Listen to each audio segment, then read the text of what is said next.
The biggest acquisition in baseball during the offseason has stepped into his role with his new club without any hesitation in week number 1. The six-time All-Star has lived up to his billing since taking the ball on opening day and tossing his 50th career complete game Sunday in Houston. The 6'6" frame of the dominating right-hander takes the mound in front of 45,000 of his newest best friends tonight.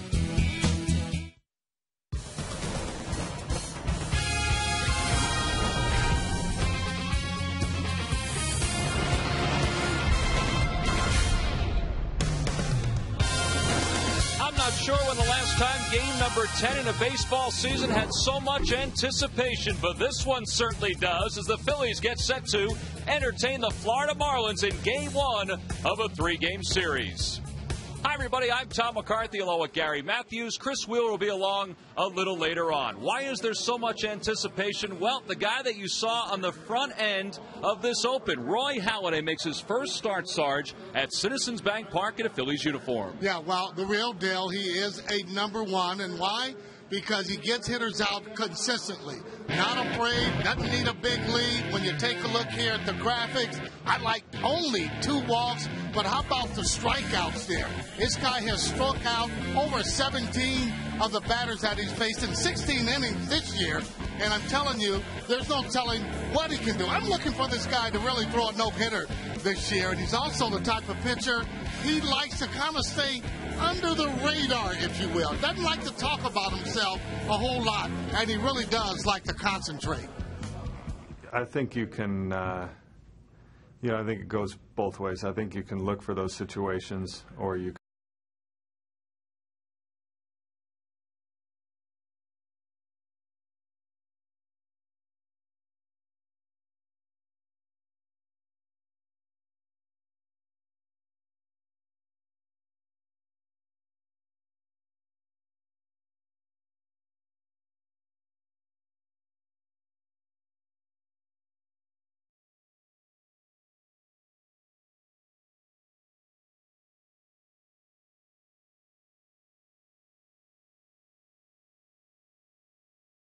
I think, for me, it's going to be easy to kind of stay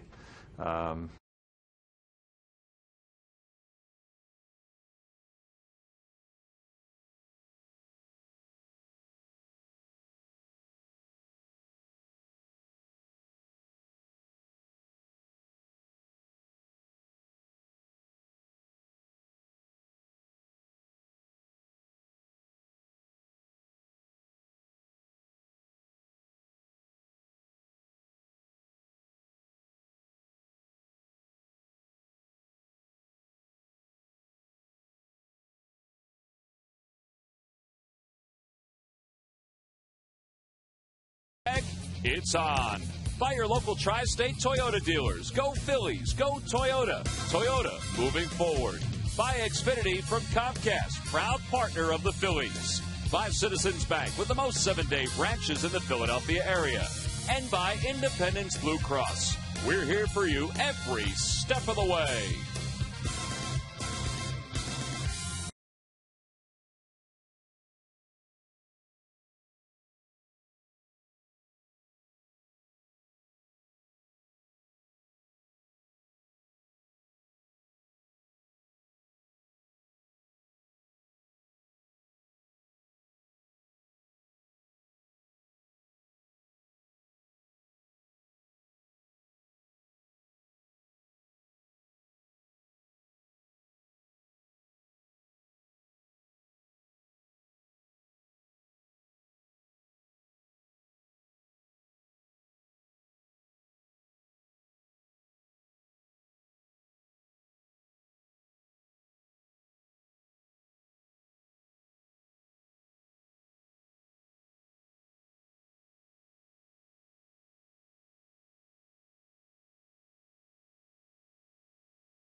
You want to talk about dazzling? That's what Roy Halladay has been in his first 2 starts. The first one against the Nationals. After he was done, he was all smiles. Then it was back to work again against the Astros. And Major League Baseball certainly has taken a notice at what Roy Halladay has done during his career. And there he is, the first time in the home whites here at Citizens Bank Park, making the start against the Florida Marlins. And you don't think the Florida Marlins have paid attention to this during the offseason and in the first 10 days of the year? Look at those numbers, Wheels. He is off to a tremendous start. It's kind of like a few years ago when the Mets got Santana and you went, uh-oh. You know, when the guy's in your division like this, that's the first thing you think is, oh, boy, you know, we're going to have to face this guy for a while. And you're right, Tom. I'm sure that did enter their minds. That's what he's done so far this year.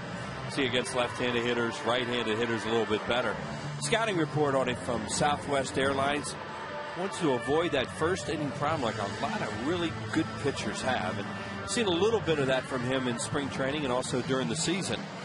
And, you know, he likes to finish what he starts. And, you know, the bullpen's a little bit banged up after the last couple games. Maybe he can pitch deep into this game. Well, let's take a look at the lineup that Roy Halladay will face tonight. Brought to you by Xfinity. Leading it off in center field, Cameron Maybin. John Baker, the catcher, bats second.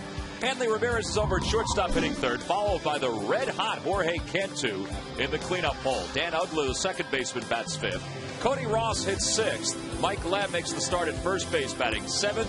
Brett Carroll is in left field for the injured Chris Coughlin. He'll bat eighth. And batting ninth and pitching is right-hander Anibal Sanchez. And, of course, they'll face Roy Halladay, who is pitching in front of a sold-out crowd. Folks are still settling in. The rain subsided about a half hour ago, and it has certainly cooled things off here at the ballpark. Yeah, I was supposed to be a cold front come through and be chilly this weekend. Well, it started. Cameron Maybin leads things off, and the first pitch is taken outside, so we're underway. It's finally turned into April. At least for a couple of days. Yep. Maybin off to a pretty good start with his batting average. He has struck out 13 times already. But as you saw, he has scored a run in the first 9 games for the Marlins this year. Or in the last 9 games, I should say. 1-1 the count. And it's 1 ball and 2 strikes. It's a spot where Hanley Ramirez was for a long time with Florida. Now they have him in the 3-hole because he's such a run producer. And you see that Maybin's off to a good start scoring runs. This team scores runs, the Florida Marlins, and they have for a number of years. Well, they're averaging a little more than 5 runs per game, which is 5th best in the National League. The Phillies lead the way with 7.7 runs per game. The thing they don't do real well the last few years, they're trying to improve, is catch the ball. Back toward the box, flag down by Halliday. And one away quickly here in the top of the first. Talked about guys that sink the ball and cut it like that to right-handed hitters. You have to be ready all the time for ground balls coming back at you. And Roy Halladay looks like he's a pretty good fielder. He saved his own game, really, in Houston on Sunday when he fielded that ground ball. It would have been tied. Who knows what could have happened after that. And that was a really good play. He didn't panic. Well, to me, that was really the play of the game against the Astros, just because, as you said, it would have tied up the ball game, and maybe he wouldn't have picked up his 50th complete game. Sure, you might have had a hit for him. Here's John Baker. Baker became the everyday catcher for the Marlins a couple seasons ago, and he's a pretty good one. Overall, he's 10 for 25. No homers and 5 RBIs, and they like him as the number 2 hitter because he makes contact. And as a left-handed batter, he kind of shields the base path for, you know, whoever's on base. Well, you love to have a left-handed hitter in the 2-hole that can pull the ball. If you get a base stealer like a Maybin on base. He's also did pretty well against the Phillies. Halliday has the count, 1 ball and 1 strike. And it's 1-2. Tommy Hutton was showing me a picture of his dad a little while ago. Played in the Phillies organization in the 70s. And I think his name is Dave. Dave Baker, yeah. And Hutt wasn't sure what level he got to or how far along. Tommy, one of the broadcasters, of course, for the Marlins. And there it is, strikeout number 1 for Roy Halladay. He just kept bearing that fastball in on the inside part of the plate. And what movement it had. That's that cutter that he can run in. Watch this thing come after the left-handed hitter's hands. See, he swings, and that pitch is in the middle of the plate to his eyes. And by the time he finishes, it's not in the middle of the plate anymore. Well, Halliday's got the first 2 retired. Now he deals with Hanley Ramirez. Ramirez last year hit .342, and he won the batting title for the Marlins. This year he's off to another good start. hitting .333 with a home run and 4 runs batted in. And he chops one towards shortstop. Juan Castro in his 3rd game for Jimmy Rollins, throws him out. That's an easy inning for Roy Halladay. 10 pitches for Halliday, 2 groundouts and a strikeout. Middle of the 1st. The Marlins nothing. The Phils coming up.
Leading it off in center field, Shane Victorino. Placido Palanco hits second. Chase Utley bats third, followed by the cleanup man Ryan Howard. Jason Worth is in right field batting fifth. Raul Ibanez in left field hitting sixth. Juan Castro's over at shortstop batting seventh. Carlos Ruiz, the catcher, hits eighth, and batting ninth and pitching, of course, is Roy Halladay. And they are facing right-hander Anibal Sanchez. I always have trouble with that first name, Wheels. Well, we have for a long time, but we finally have it right, according to everybody, including their media guide. It is Anibal. Think about your knee. That's what they told us. He is from Maracaibo, Venezuela, and there are the numbers on him in one start. This guy has great ability, but he's been a little bit banged up with shoulder problems. There's our Southwest Airlines scouting report on him with a real good curveball, a moving fastball. The guy has pitched a no-hit, no-run game. Here's Shane Victorino leading it off. Victorino 5 for 10 is the leadoff hitter for the Phillies, with 4 runs scored and 6 RBIs. Now 3 of those runs scored and 5 of those RBIs came in one game, but still he is settled in nicely in place of Jimmy Rollins. And he's in the hole, no balls and 2 strikes. There's that hook we talked about. It's a real good pitch for him. And they have 2 pitchers, this guy and the guy tomorrow night, Ricky Nolasco, have good curveballs. Sanchez's fastball right there was at 91 miles an hour. There was a time before he had shoulder problems that he was, toward the mid-90s with his fastball. And it's 2 balls and 2 strikes. Right. He did throw a little bit harder, but he's had a lot of problems the last 2 years with that shoulder. Had surgery 2 years ago, and then last year had a couple stints of the DL. Pitched 2 real good games against the Phillies last year. 3-2 now, the count to Victorino. There's Jimmy Rollins, who continues to get his treatment. Scott Sheridan and Mark Anderson, the Phillies athletic trainers, taking care of him. You see Sanchez's numbers against the Phils. This is his 8th start. And there's ball 4. Good at bat for Victorino. He's aboard. It's only his 3rd walk of the season, but that's what Jimmy was doing as the leadoff batter. He was getting on base. The Lucky McDonald's Phillies home run jackpot contestant is Richard Clark of Burnville, Pennsylvania. If the Phillies hit a home run in tonight's ball game, then Richard will win $100. Now here's Placido Palanco. First in the league in hits with 19. And he's going to give Victorino a chance to maybe swipe second. We'll see. And one of the things he's so good at, Placido Palanco, is taking pitches, shooting it the other way, and boy, he has been red hot to start the year, leading the league in hitting with a .475 batting average. Sanchez does use a slide step, so we'll see if he employs that a little bit right now to keep him close.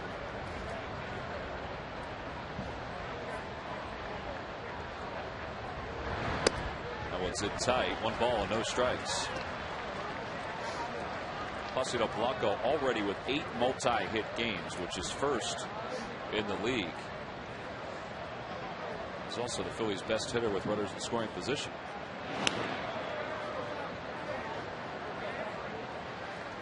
Well, you expect him to hit, but he's a little bit off the charts right now.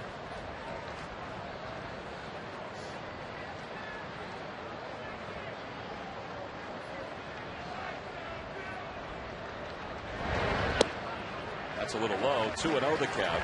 Sanchez came right out with strike one, strike two to Victorino, and then missed with 4 pitches, and now 2 here, 6 in a row.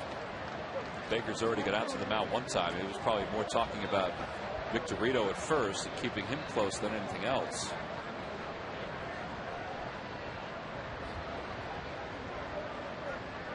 Toss over. Victorino looked like he was frozen for a second, but he's back standing. Freddie Gonzalez, who is the all-time winningest manager in Marlins history with 248 career victories. He's a good one. And 2-1 the count.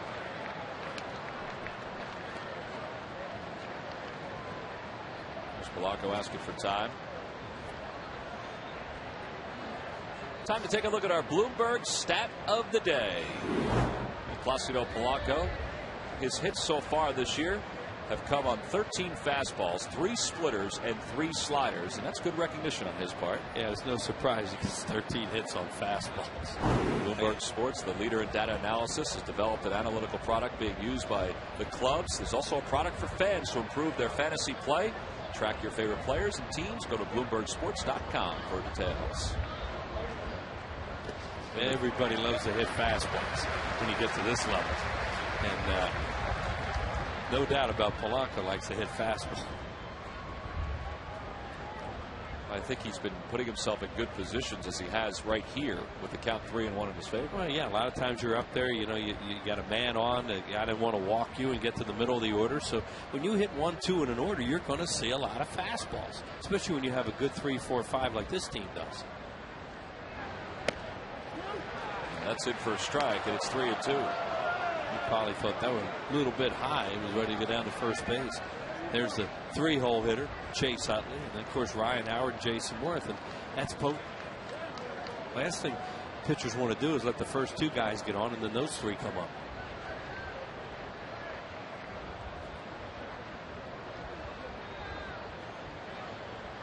Three and 2 the count. Nobody out here in the bottom of the first. Victorino breaks, then stops. That ball's hit in the air to left, not deep. Carroll is over and in, and 1 away. Well, during the 2010 season, Turkey Hill will contribute $100 for each Phillies victory and 5 cents for each carton of Phillies Grab Slam ice cream sold to support the Phillies youth baseball and softball programs. So far, $700 has been donated. Last year, just with victories alone, $9,300 was donated. And here's Chase Utley. Chase is tied for the league lead in home runs with 5. Last 3 games, Chase has hit 4 home runs and collected 7 RBIs. Wind's blowing out to left field right now. And it doesn't feel like it should be because it's cold. Usually when it feels like this, it's blowing from left to right, but you can see it isn't at this point. Well, let's hope it doesn't bring that storm back. Yeah.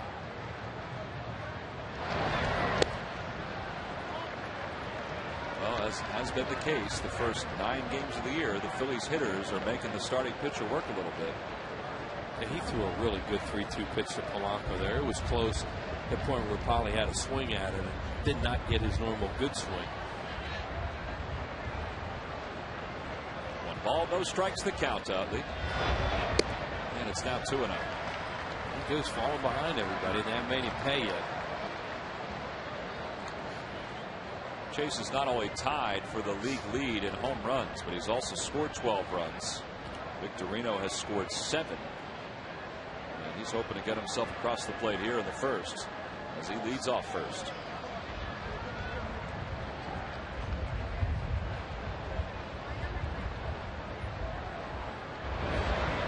In the dirt, 3-0 the count.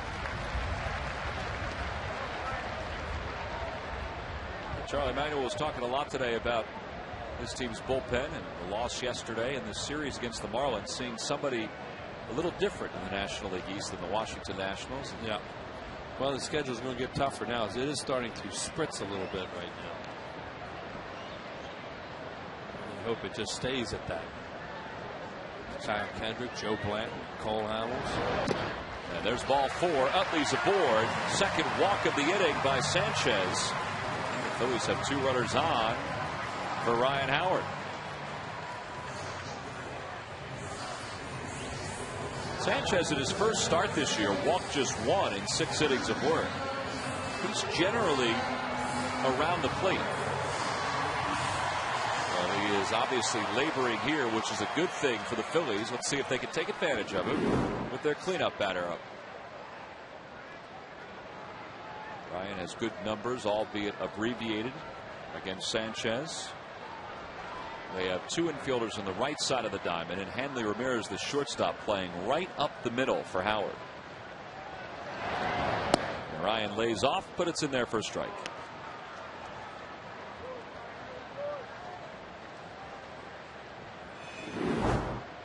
26 career home runs against the Florida Marlins.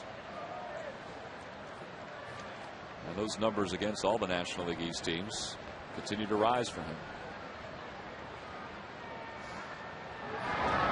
Opposite way, base hit. Victorino had to sidestep the baseball. He's around third, heading for home. He's going to score. Utley gets back into second, and the Phils take a 1-0 lead. Well, you notice, maybe because we met on first and second,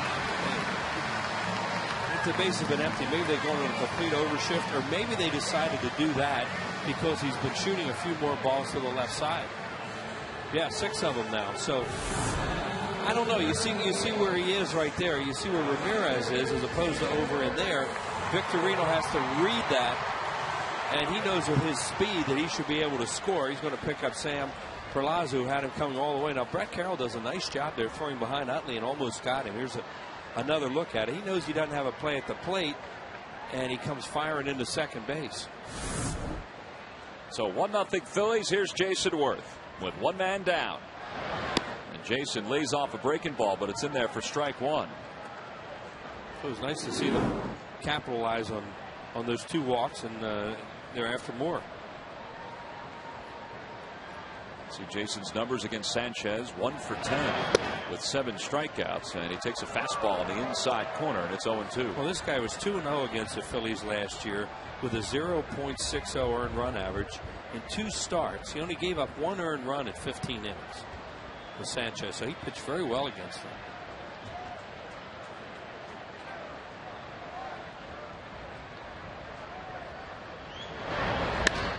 Little flare towards center field. Cameron Maybin is over, and he makes the grab for the second out. That one was down toward the end of the bat. Utley back to second. With something off speed after that hard stuff early, and it really fooled him and got him out front. So Jason's retired, and with 2 outs, it'll bring Raul Ibanez to the plate.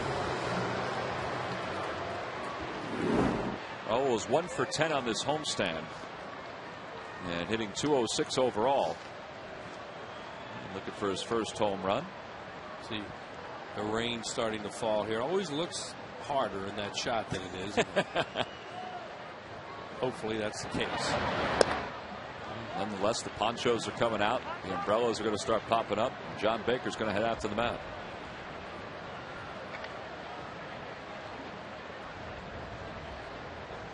.22 pitches already, Wheels, here in the first.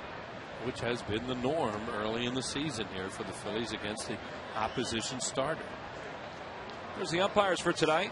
Bill Hahn from Bluebell, Pennsylvania, behind the plate. Mike Estabrook over at first. Paul Emmel at second. And Gary Darling, the crew chief, around at third. 1-0 the count to Ibanez. And it's 2-0. Again.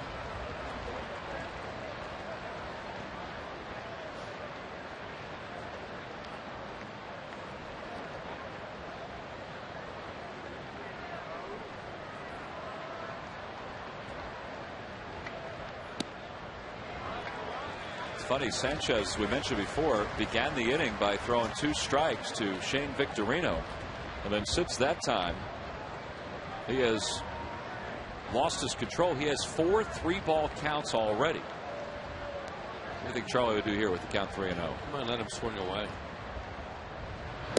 And he takes it for ball 4. So Ibanez is aboard. The bases are now loaded. And here comes Juan Castro. Now, as Randy St. Clair comes out to the mound to talk to his right-hander, we remind you that time is running out. We're in the home stretch for the 2010 census. Not too late. Fill out your forms and mail them back today. That guy looks familiar running out to the mound. He used to get a lot of face time, Randy St. Clair, because he was the Nats pitching coach for a number of years, Washington Nationals, and also for the Montreal Expos. Yeah, he took over for Mark Wiley, who was only the pitching coach for the Marlins for a couple of years. But St. Clair, before he was fired last year from Washington, was the longest tenured pitching coach in the National League East. Rich Doobie took that distinction when Randy St. Clair was let go, but I don't know how that works, Wheels. He's back in the National League East, so does he take over as the longest tenured coach? It's 2 different teams, though. It's true. It's not consecutive. It's not. Right. Different results. Hey, Doobs was a pitching coach for Florida one time. Here's Castro. Castro 4 for 12 on the homestand. And he fists one toward right. That's going to drop in for a base hit. 1 run scores. Ryan Howard stopped at third. And the Phillies lead it 2-0.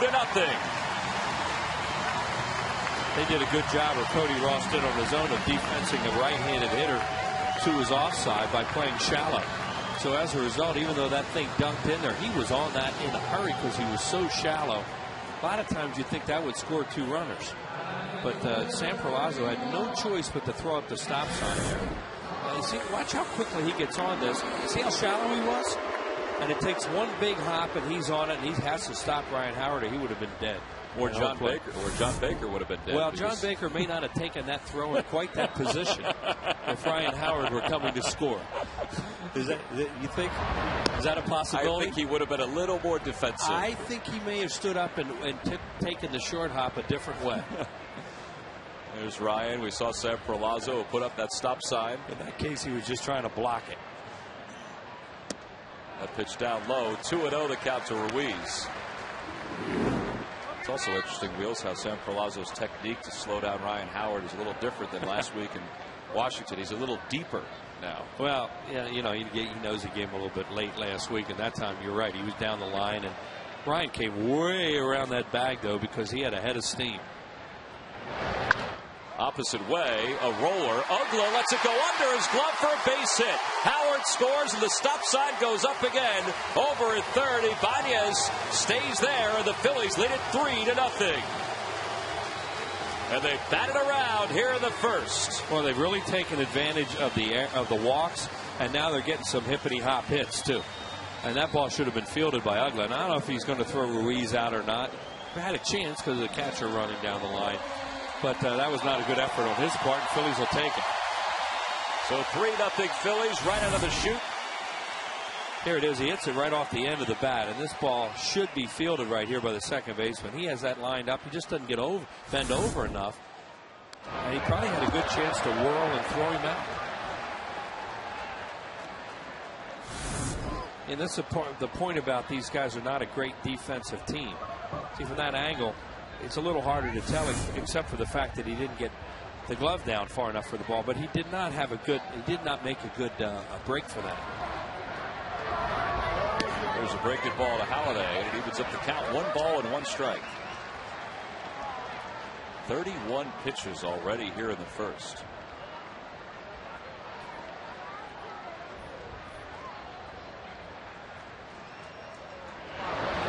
Opposite way down the right field line, foul. Well, Halliday, for a guy who hasn't hit much, he's improving rapidly. Now he'll probably swing and miss at a curveball or something here now. But this guy's standing up on the plate and he's attacking it. You know, he's serious about this. You know, he's going to be late because most pitchers swing late. And, you know, that's why they're pitchers. But look at how he's on the plate with that closed stance, and he gets after it. You follow that hook. Well, they have a stat that they release every day about swinging at first pitch strikes, and he's second in the league with the highest percentage of first pitch strikes or first pitch fastballs that he swings at. Right. Yeah, 71% of the time he's going to swing at the first pitch. Well, Oswalt was dropping that hook on him the other day in Houston. How about this? 3-2 the count. Back-to-back breaking balls from Sanchez. Why would you throw a 2-2 breaking ball to the pitcher with the bases loaded? I know that's a rhetorical question, but that is just ridiculous. Look at this crowd coming to their feet in the first Especially inning. when the guy's hitting the fastball over his own dugout. Runners will be off with this pitch. Here it comes. Swing and a miss, and he's down on strikes, and the inning is over. But a good inning for the Phils. They scored 3 runs in the inning on 3 base hits. We've played 1. Roy Halladay goes back to work with a 3-0 lead.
The top of the rotation. Expectations were high and were met in Washington, but he was just getting started. Up next were the Astros, and the gunslinger pitched in Houston the only way he knows how. Doc delivered his 150th career win and notched his 50th career complete game. This 2-0 start is brought to you by Independence Blue Cross. We're here for you every step of the way. Oh, in last week's ball game, Doc only got 2 runs of support. He's already got 3 here in the first. We go to the top of the second. And the Phillies lead it 3-0 as the rain continues to fall here at Citizens Bank Park. And Halliday, 71 wins since 2006, which is the most in Major League Baseball. That's a great rotation right there, Wheels. Ooh. Got a couple of lefties, 3 right-handers. Might get a ring from that group. Here's Jorge Cantu. But the run this guy's on top. Just amazing. 10 consecutive games to start the year with a base hit and an RBI. And 14 consecutive games dating back to last year. Just continue to add to the record he now holds. And only one of those games is when he's hit a home run. You know, for the only hit and the only run. Did that 2 games ago against the Reds. 0-2 the count to Cantu. And a breaking ball that just misses. Cantu is a tremendous fastball hitter and has really hurt the Phillies over the last few years. Tony Oliva, Willie McCovey, 2 of the names that he's there with, and he rips that one to left center, and he's got another base hit. He's hit it 11 straight as Victorino cuts that off in the gap. And the Marlins have their first base runner. See what a good hitter he is, the way he fought that thing off. And you know, you have to be a good hitter and you got to be hot to get hit on a pitch like that. Strong doesn't hurt either.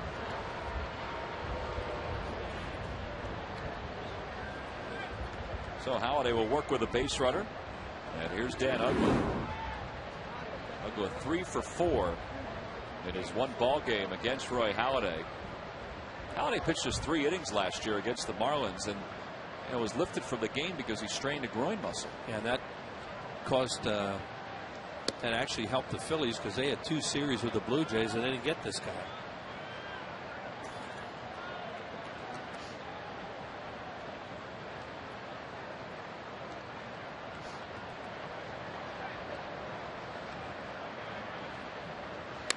in the air toward left field. Raul Ibanez is over. The wind has got that one. Ibanez is toward the corner, and he makes the grab.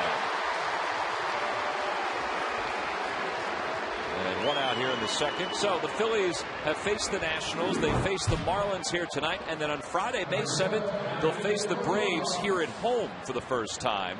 It'll be a 3-game series. The first one begins at 7:05. Then Saturday the 8th is at 3:10. Sunday the 9th, which is Mother's Appreciation Day, begins at 1:35.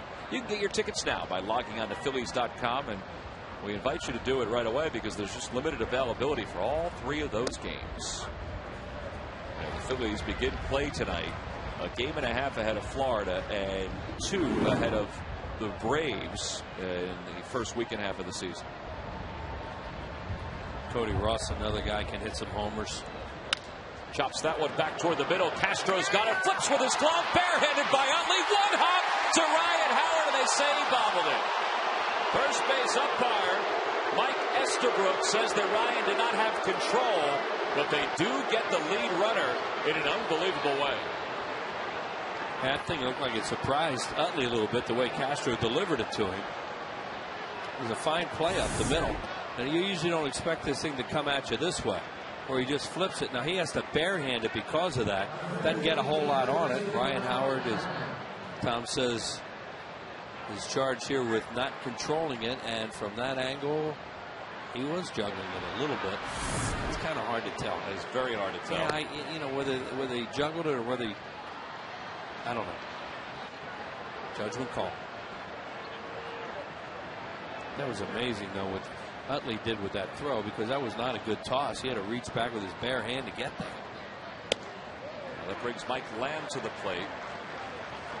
And Lamb has the count 1 ball and 1 strike.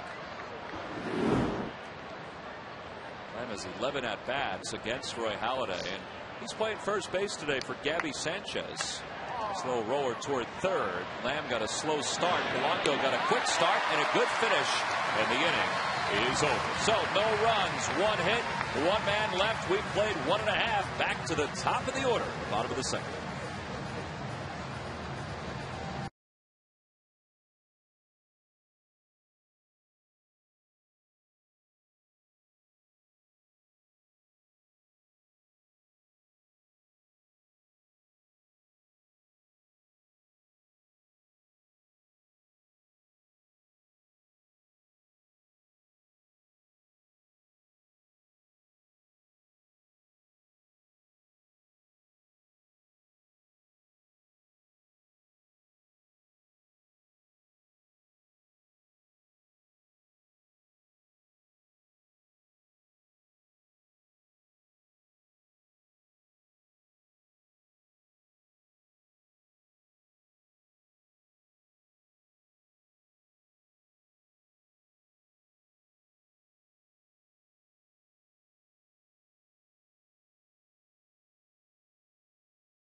Former Philly Ricky Palanco, plus exclusive team reactions on Phillies Postgame Live, presented by Slow Toyota, right here on the Comcast Network.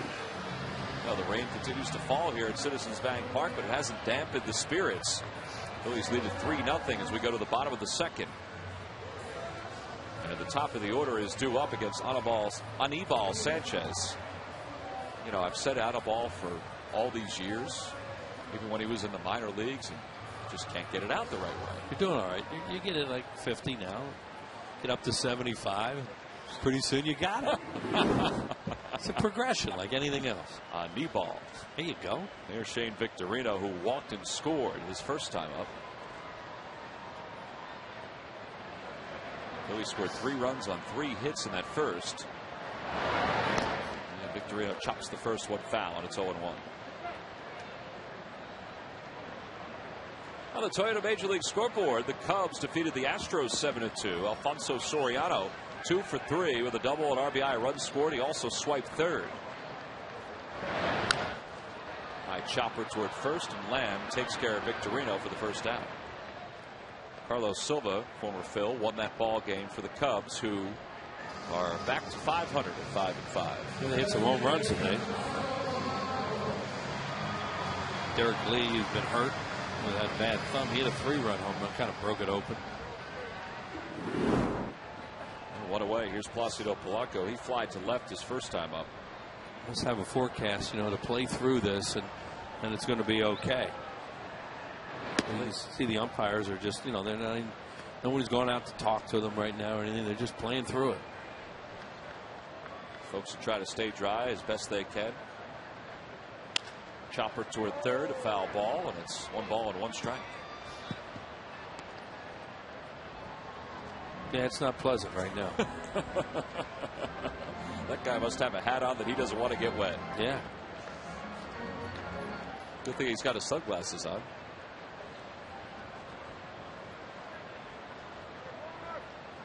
There's a breaking ball that drops in for a strike, and it's 1-2.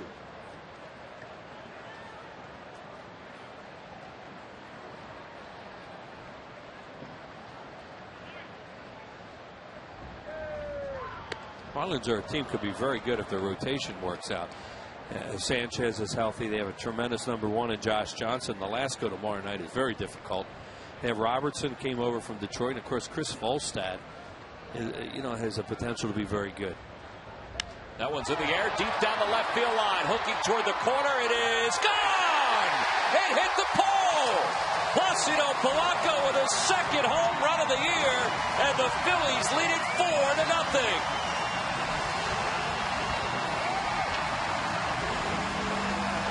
2 pole shots in this series, right and left. Utley and now Polanco. And the way the wind was gusting, I didn't know if it would just kick that foul, because it is going toward left. Roy Halliday likes it. So does everybody else in that Phillies dugout. And you know who also likes it? Richard Clark of Burnville, Pennsylvania. He's just won $100 thanks to Palanco and McDonald's in the home run jackpot. He's Sanchez trying to lean and hope it goes foul, and boink, it doesn't. With 1 away and a run across, here's Chase Utley. Chase walked and scored his first time up, and Polanco is not a home run hitter, but he's gotten 2. And a lot of people that think that he can whack some in this ballpark. I'm one of them, especially in situations like this where he's not trying to move the ball around and give himself up or move a runner somewhere, those kind of things.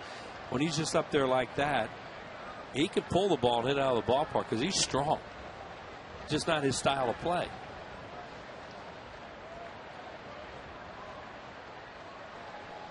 Oh, it's off the end of the bat. Lamb, the first baseman, is under it, and he makes the grab. 2 away.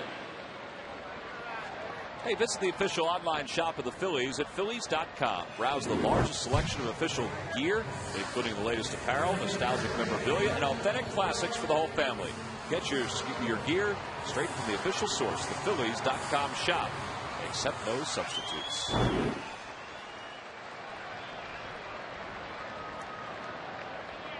Two outs. Here's Ryan Howard. Mentioned earlier that Ryan's base hit, which drove in a run, the first run of the game for the Phillies. You see, they're all the way over this time. And he pulls it right down the line and right at Lamb.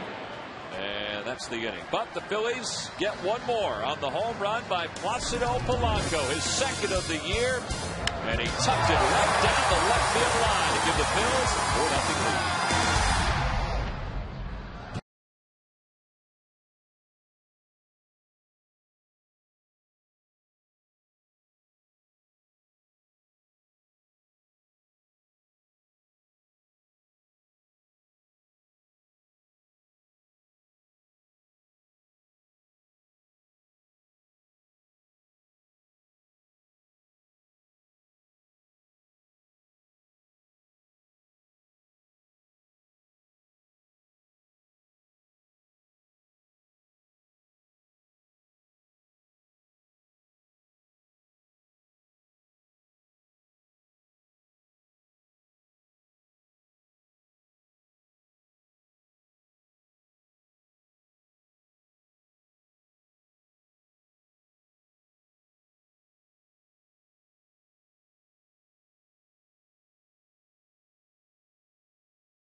First up, the fans trivia question. Log on to Phillies.com. Go to the fan forum section for all the information, and please submit your answer on the subject line. The question is, who are the only 4 shortstops ever to win National League batting titles? The answer will be revealed in the 7th inning. That's a good question. Well, that is. Brett Carroll leads things off here in the 3rd. Oh, anybody in this booth that can answer. And Carroll lines one to right. And the Marlins have a base runner to start this 3rd. Well, I can answer it, Wheels, because I saw the answer. Yeah, well, that doesn't count, of course. Plus, I was looking at some numbers today, and I think I might have it. I might have had it anyway. Is that right? Yeah. All 4 of them? Yeah, no. I would have had a couple of them. Okay.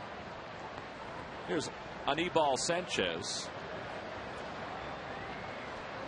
With Palanco creeping in. And he bunts the first pitch foul.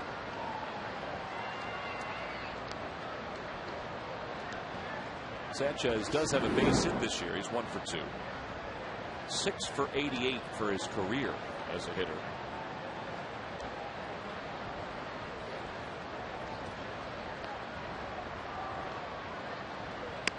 And he bunts this one up the first base line. Picked up by Ruiz. Sacrifice is successful, but the out is recorded. 1 away here in the 3rd. It was a good job by Carlos because he knows he has a pitcher running there. So you saw how long he waited to see if that thing would go foul, and then he realized it wasn't going to go foul, so then he picks it up, throws him out. Plus, he also was able to clear himself a path to see over to first. Right, and you know sometimes here's a look at it right here. Now Sanchez is doing a pretty good job at staying in the baseline until right near the end, but ball had already gone over his shoulder at that point.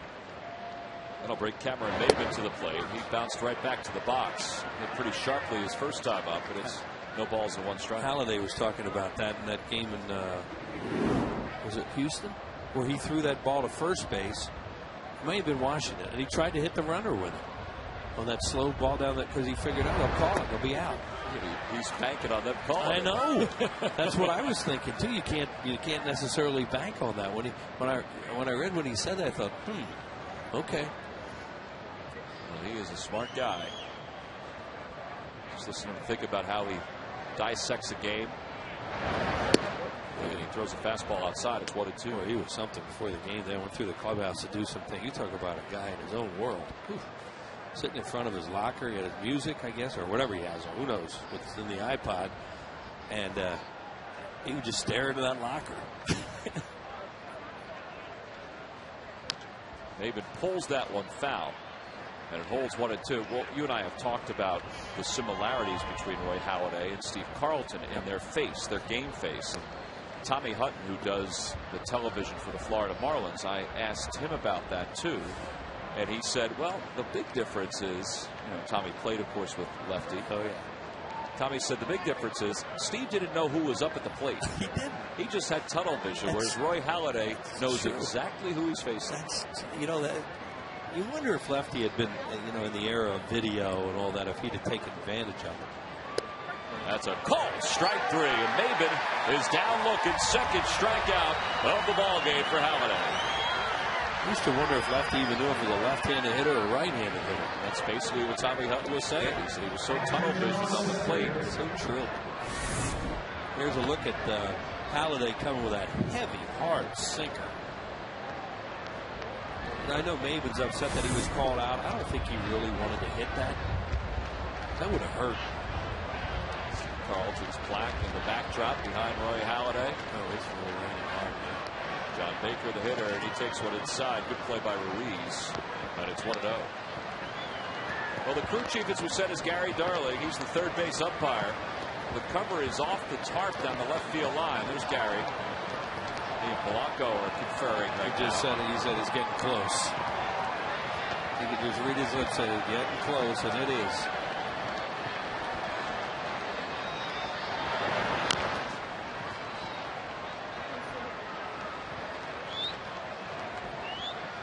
I would think it's one of the tougher decisions that an umpire has to make. Particularly when you think about where we are in the ball game. It's 4-0 Phillies. We're just in the third. And you got both starting pitchers really just getting lathered up. Freddie Gonzalez is in the dugout right now, like, let's go, let's call time. What are you doing? And to accentuate it, he's standing out there getting soaking wet.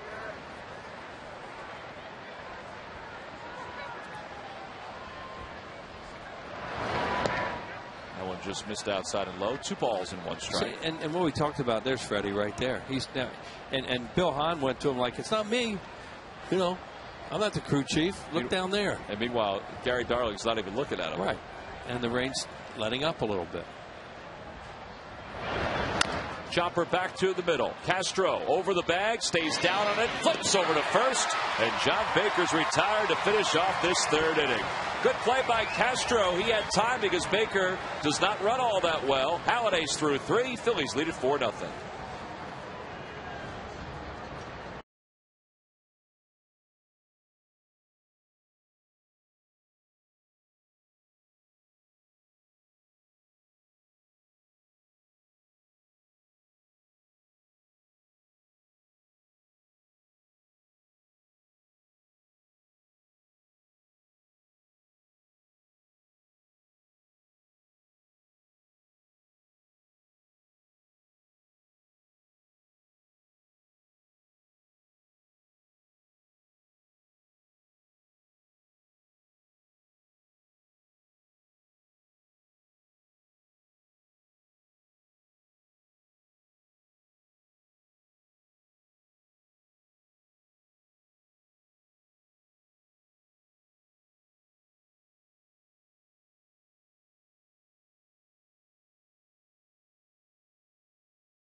Brought to you by Acura. Acura Advance. By W.B. Mason. Who but W.B. Mason for amazingly low office product prices. By Thomas Jefferson University Hospitals. Call 1-800-JEFF-NOW. And by Budweiser. With full flavor and a crisp, clean finish. It's what we do.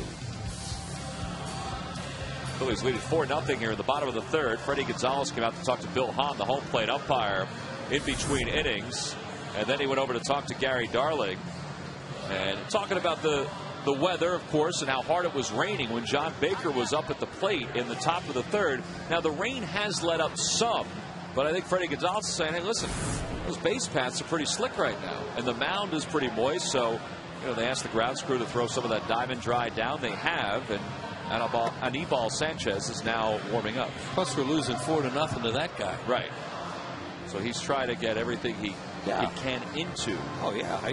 Nothing he'd like more than a little hour-and-a-half rain delay and get rid of Halliday or a postponement. So you can't blame him for doing that. And at that point, it was raining hard. But so we said they must have told Gary Darling the forecast is the type of night that you'll be able to play through it and then have a window later on. Sometimes that's the terminology involved. The window? Yeah, play through it and there's a window, and then or play through it and we'll be okay later. Well, Wheels, if you're looking for something to keep you dry on a night like this, May 4th, when the Cardinals are in town, well, it is Teva Respiratory Asthma Awareness Night. And all fans will receive that great Phillies cap right there. Free asthma screenings through the 6th inning of the ball game. You can log on to Phillies.com right now to purchase your tickets to see Albert Pujols, Matt Halliday, and the St. Louis Cardinals here at the ballpark taking on the Phils. Well, it is Irish Heritage Night here at Citizens Bank Park. Phillies lead it 4-0 as we go to the bottom of the 3rd. Jason Worth leads things off, and he lines one into left field, a base hit, and that's going to skip to the warning track. Worth on his way to second. The throw by Carroll offline, and Jason has his 5th double of the season. Sanchez got him out with something off speed his first time up and started him with what looked like a breaking ball there. And good job by Jason. Kept everything back and then just hooks that ball down the left field line and busts it out of the batter's box and has himself a double. See, he was out front a little bit, but his hands were back well on that. You know, you have that big, long strides like Jason does. He can really run. And he also can get to some pitches, even if he commits a little bit early. If he just stays back like that, he can still get to them. Well, he's in scoring position to start this third. Here's Raul Ibanez. Oh, walked his first time up. All part of a 3-run first inning, which the Phillies batted around.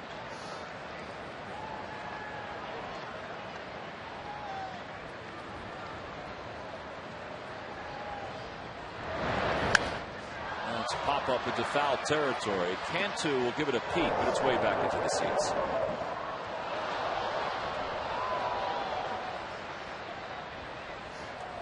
One ball and one strike. You know, the Phillies offensively, we've talked about their numbers, have had such resounding success this year. The other thing that they've done, and this is why they've scored so many runs, they just haven't struck out that much. Yeah. That was another thing. The two surprising stats in them earlier are on-base percentage and lack of strikeouts. Now, granted, Tom, they haven't been facing strikeout pitchers either. Absolutely. You know, except for Oswald. But they've run counts deep, right? But made still, contact. And they are not striking out. And if you put it in play, good things can happen. Phillies have struck out 51 times this year, counting Roy Halladay's strikeout in the first. Ibanez pulls it right side. That'll get Worth over to third as Raul is retired, 1 away. Good job by Ibanez. Well, it's time now for our thirst inning, and it's brought to you by Budweiser, the official beer of the thirst inning. Early on today, temperatures were in the 70s, so those Budweisers were going down pretty easy for a lot of the fans here at the ballpark. Now they don't have to put them in ice. That is true. With 1 away, here's Castro. They're going to bring it in here at the bottom of the order, already down 4-0. They don't want to give up a cheap run. They want to give up a cheap run and be down 5-0 with Roy Halladay on the mound. Castro pops it up. That's going to be deep enough to score Jason Worth. Cody Ross is under it. He gets a running start. So does Jason Worth. Here's the throw to the plate. It's high, and Jason comes in sliding. Sac fly for Castro, second RBI, and the Phils lead it 5-0. That's a really good run right there. Jason Worth hustles out of the box, gets a double, and then Ibanez gets him over, and then Castro hits the fly ball to right. Cody Ross did all he could on that, threw a little bit of a rainbow, but you know, he does a good job of getting behind this. He's coming forward. Now he can get everything on it. He just a little bit high. If that throw is down, that's a play at the plate. Oh, with Jason scoring, he's given the Phils a 5-0 lead here in the third. Yeah, he's such a good runner, too, that Sam Perlaza felt comfortable in sending him there. Here's another. Now, Cody Ross does all he can do, except he elevates this one just a little bit too much where Baker has to jump for it. Can't get back down in time.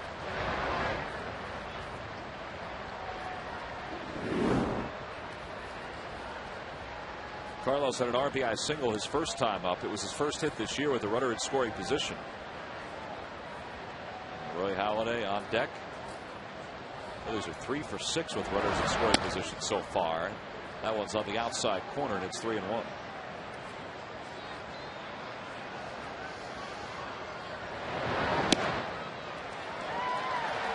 Well, there's ball 4.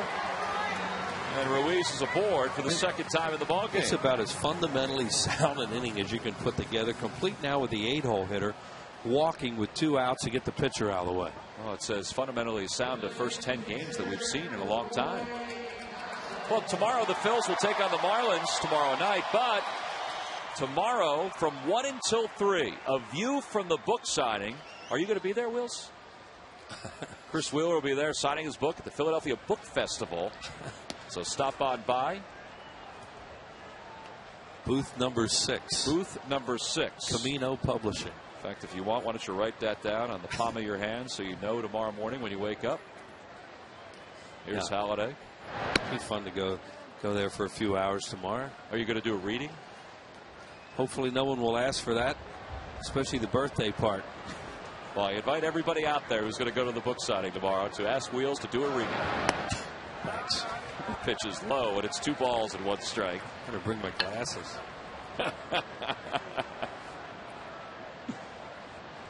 Halliday struck out his first time up.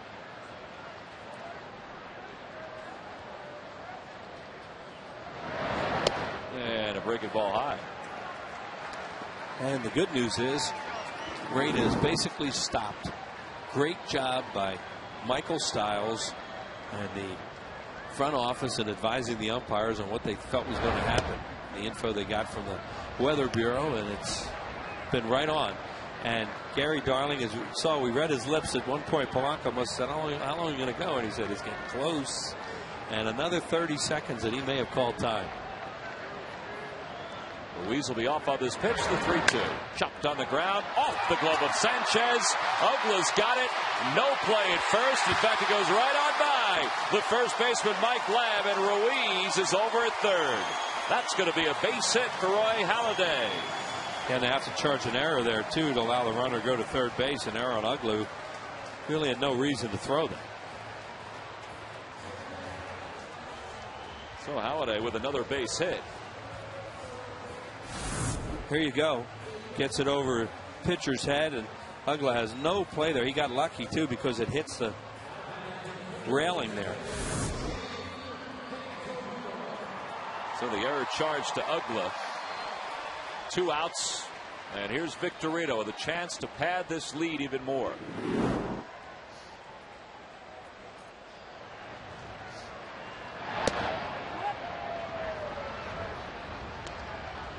Shane walked his first time up and grounded to first his last time at the plate. It's 0 for 1 officially.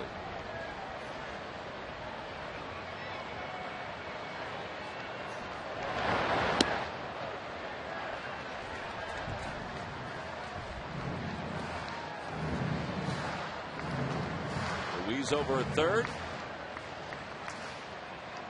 See the fans in the background coming back to their seats as the rain is all but stopped.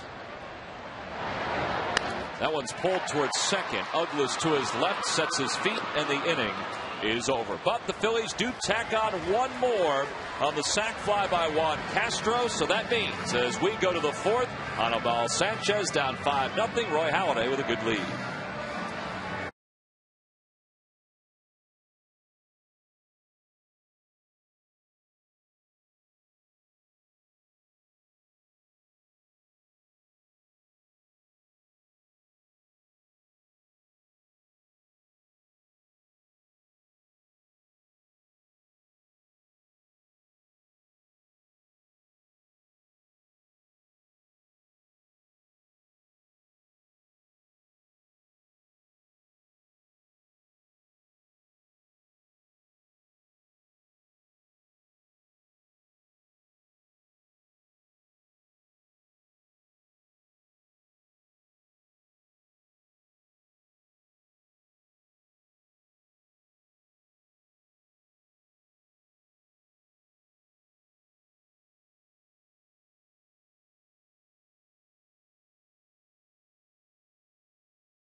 Chase Utley takes us through how he gets ready for a game, and Jason Worth recounts one of his favorite moments as a Philly.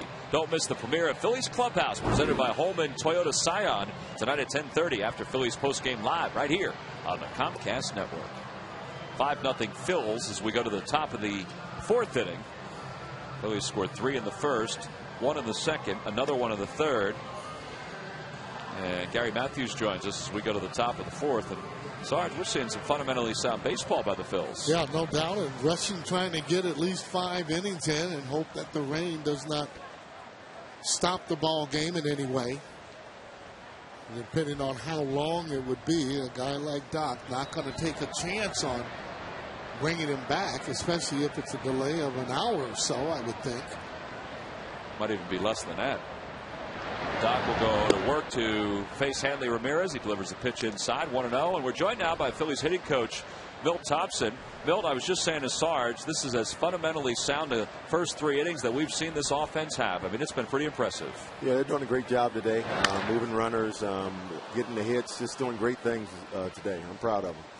Milt, how about the patience the guys have showed so far at the plate, just about from top to bottom?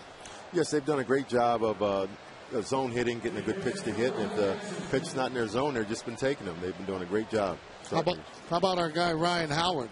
He's closer to the plate. It was in the paper today. He'd been talking, I guess, with Mr. Bonds, but it's one of the things you talked about maybe almost 4 years ago in trying to get closer to the plate. What do you see?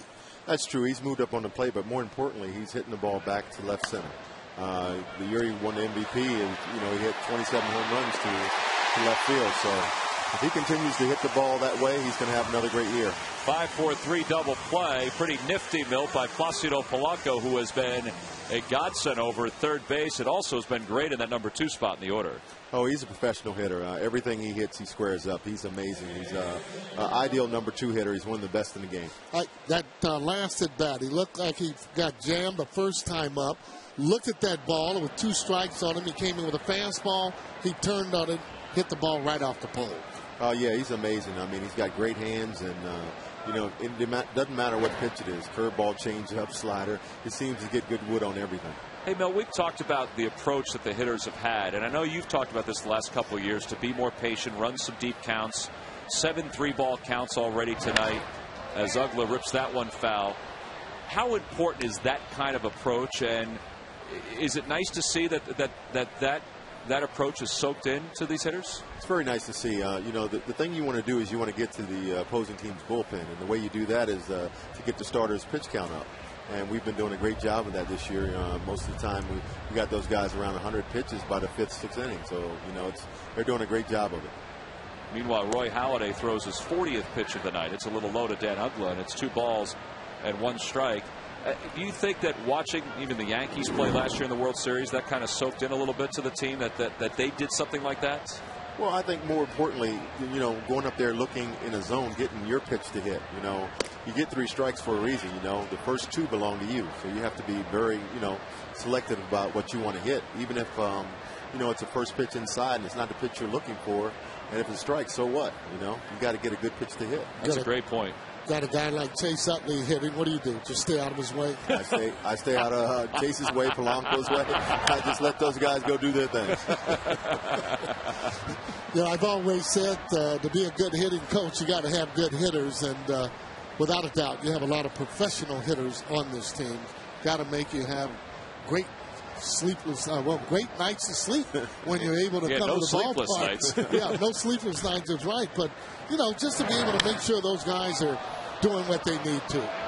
That's correct. Our goal every game is to try to get at least 10 hits a game. If you're going up there and you're putting up 10 hits, you usually have a pretty good chance of winning the ball game. All right, Milt. Well, Dan Uggla has just hit a solo home run. So on that note, we're going to thank you for joining us, and we'll talk to you again.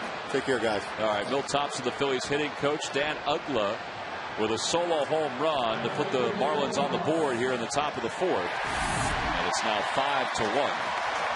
Oh, look at that pitch there. Not a bad pitch at all that he hit out. The ball looked like it was down a little bit of a way, maybe up a little bit. It shows you how strong this second baseman is, Uggla. He can drive the ball a long way, and he has over the last couple of years. That's his 2nd home run of the year. This one skied down the right field line. Jason Worth is over, and he runs out of room. Well, it's interesting, Milt said their goal going into a game is to try and have 10 hits. That's really super as a hitting coach, and that's exactly what you try and do. You figure if you get double figures, that you have a good chance of scoring a few runs. That's actually a pretty impressive approach. Yeah. And it says a lot about what kind of lineup he has, too. Oh, for sure. Again, working the count, seeing pitches, enables the guys to square up, I think, more balls. To the count to Cody Ross with 2 outs here in the 4th. It's a 5-1 Phillies lead.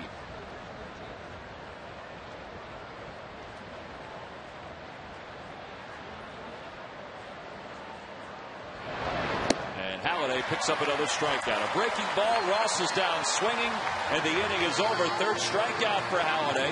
The Marlins, though, do strike on a home run by that guy, Dan Uggla. Placido Palanco leads it off to the bottom of the 4th.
Brought to you by AT&T, a better 3G experience. By the Quality Plus Ford dealers. By Southwest Airlines. Go to southwest.com. Grab your bag.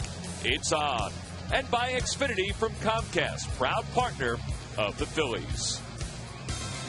Well, Dan Uggla has made an error in this ball game. He's misplayed a ground ball, but he now has a home run. Yeah, he's one of those defensive players you have in the middle of the field. He would be more offensive-minded, you would think. He's an offensive type of second baseman as opposed to catching ground balls and being able to throw them. Placido Palanco swinging at the first pitch. A number up the first base line, and Anibal Sanchez decides, well, he's going to take it himself. Yeah, don't see that very often. Well, maybe he felt it's easier just to go right to the line and tag him out. Well, we've talked about this before. There are a lot of times the pitchers, they don't like making that throw over to first. The conditions are a little wet.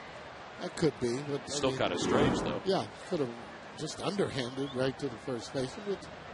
And outs and out, looking for results. Well, here's Chase, 0 for 1 with a walk. And Sanchez starts with a fastball up and away, 1-0. On the Toyota Major League scoreboard, the Braves lead the Rockies 1-0. At the bottom of the 2nd inning, David Ross an RBI. Braves, as we mentioned before, 3rd place in the East with a record of 5-4. The Marlins at 6-4, game and a half behind the Phillies. Nationals are in 4th, followed by the Mets, who are in last. Look out. Ooh. The ball was chasing the Phillies ball girl down the right field line. Yeah, close to being a missile. Was hit like one. But that's what you want to do. Get on out of the way of those kind of balls that you're coming in that you can barely see. Notice how she took the chair with her.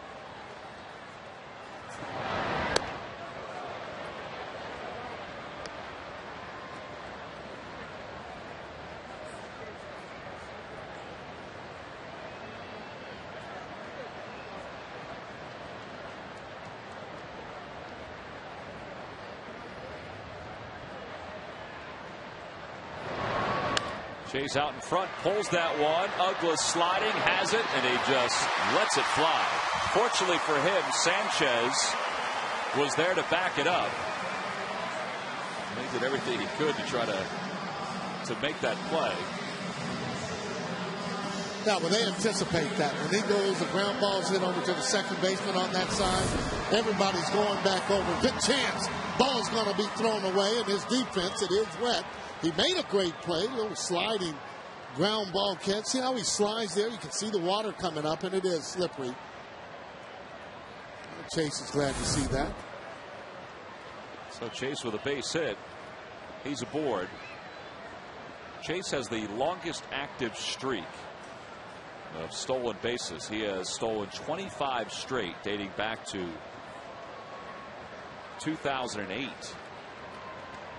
Washington Nationals, the last team to throw him out. As Ryan takes a healthy swing and a foul, and it's no balls and 1 strike.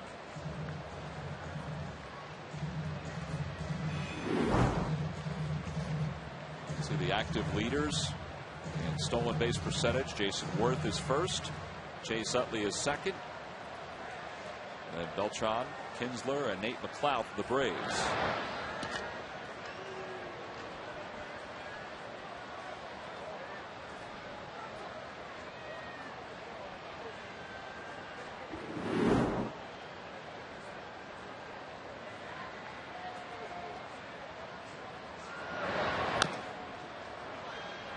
Ryan's in the hole, no balls and 2 strikes.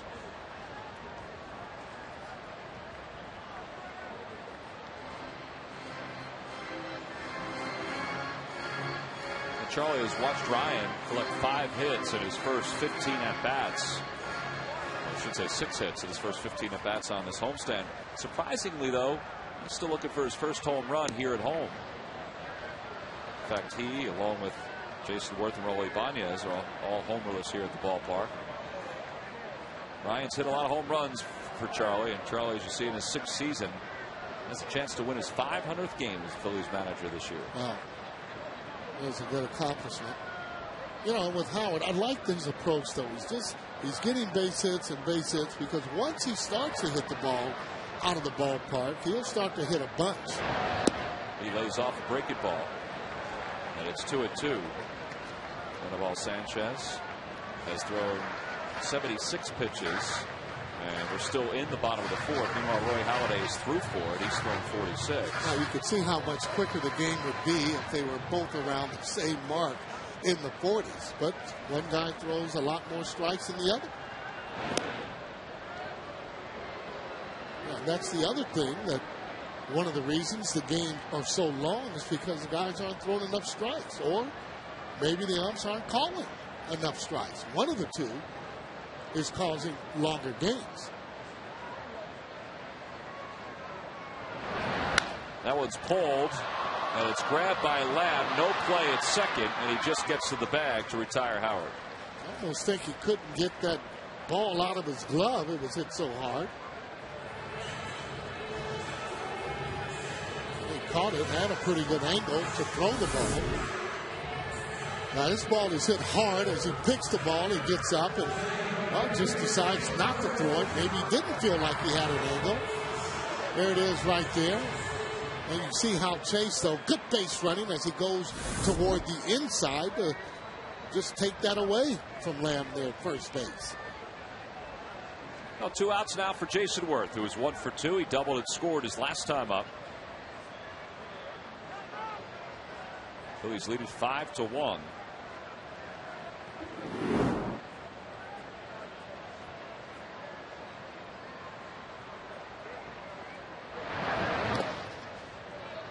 And that keeps Chase Utley at second.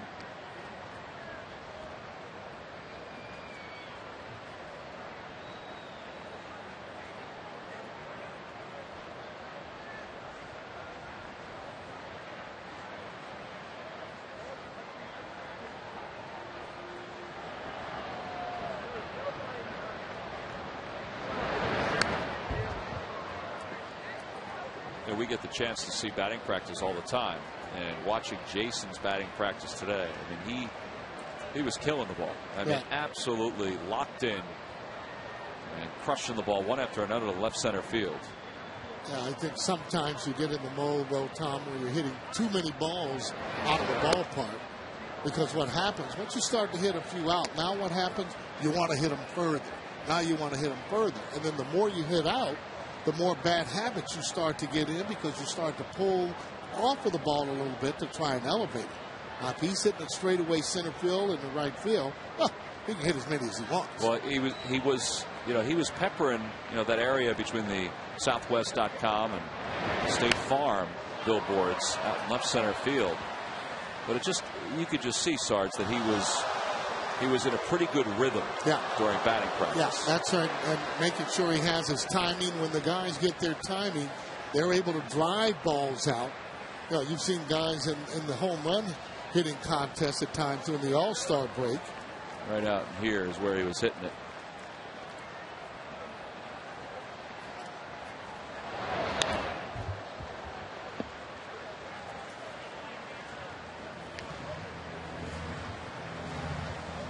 Two and two the count to Jason.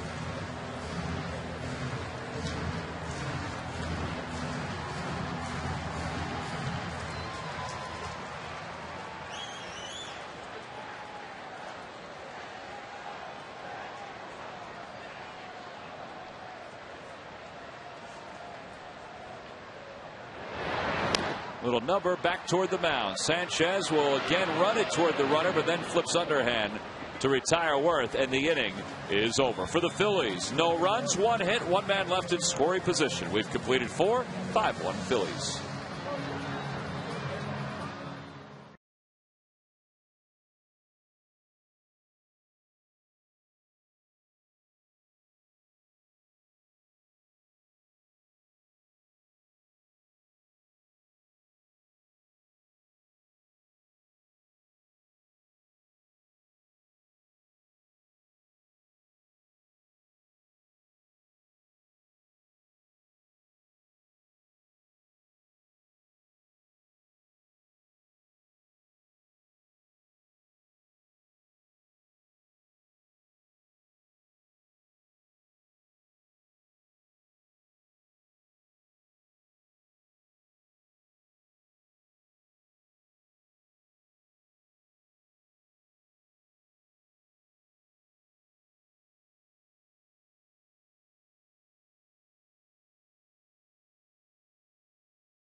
Sitting here at Citizens Bank Park, yes, the ponchos are still on, but the rain is barely falling. Roy Halladay goes back to work, and he's facing Mike Lamb in the bottom third of this order for the Marlins, leading at 5-1.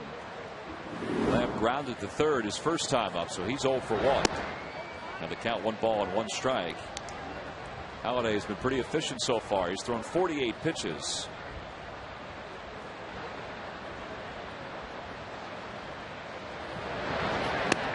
I think that was the thing that was so impressive about Halliday in his last start against the Astros. The complete game, 50th of his career. But after struggling a little bit in the 6th and 7th, man, he just mowed the Astros down in the 8th and 9th. Yeah. It was a ground ball. Right there, nice play. Well, Major League Baseball and People Magazine are looking for individuals who make a difference in their community. 30 everyday All-Stars will be honored at the 2010 All-Star Game in Anaheim. To nominate, go to peopleallstars.com. And, who knows? Charlie Manuel's the manager this year again for the National League. Roy Halladay started for the American League last year. I mean, if he continues to build his resume in this first half, Charlie may have no choice but to have Halliday start that game for the National League. Yeah, and even if it's close, Roy Halladay will start. That's the way that goes, you know. Yeah, that's why you like your manager being able to pick the players, because managers will pick their guys on their team. Good curveball. And it's 0-2.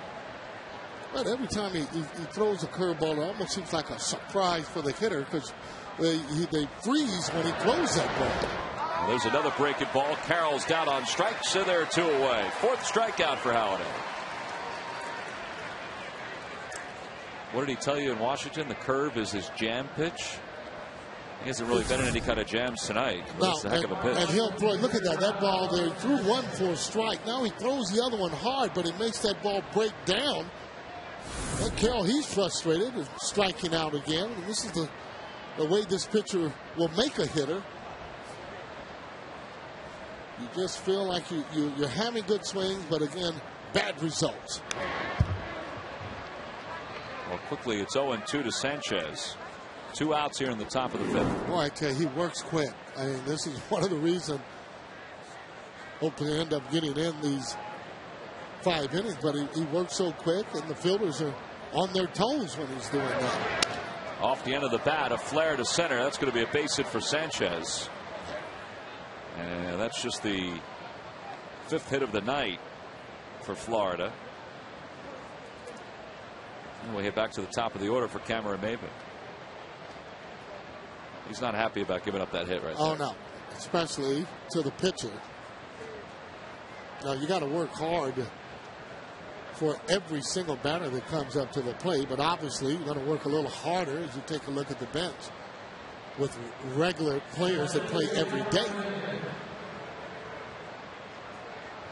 I would think the bench, you know, just like every other baseball fan out there, when a guy like this is on the mound, as Maybin takes one just off the outside corner, you kind of become a fan. I mean, it has to be impressive to watch a guy like this pitch, even if he's your teammate. Oh, it is, and they don't miss him. They'll go out and make sure that they're watching and looking at the way that he works. Line drive caught by Chase Utley, and the inning is over. It was a bullet hit off the bat of Cameron Maybin, but Roy Halladay has made it official. We are through 4.5. The Phillies lead it 5-1.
In front of the home crowd, he's been pretty impressive, Sarge. Well, he has been getting ground ball outs, line drive.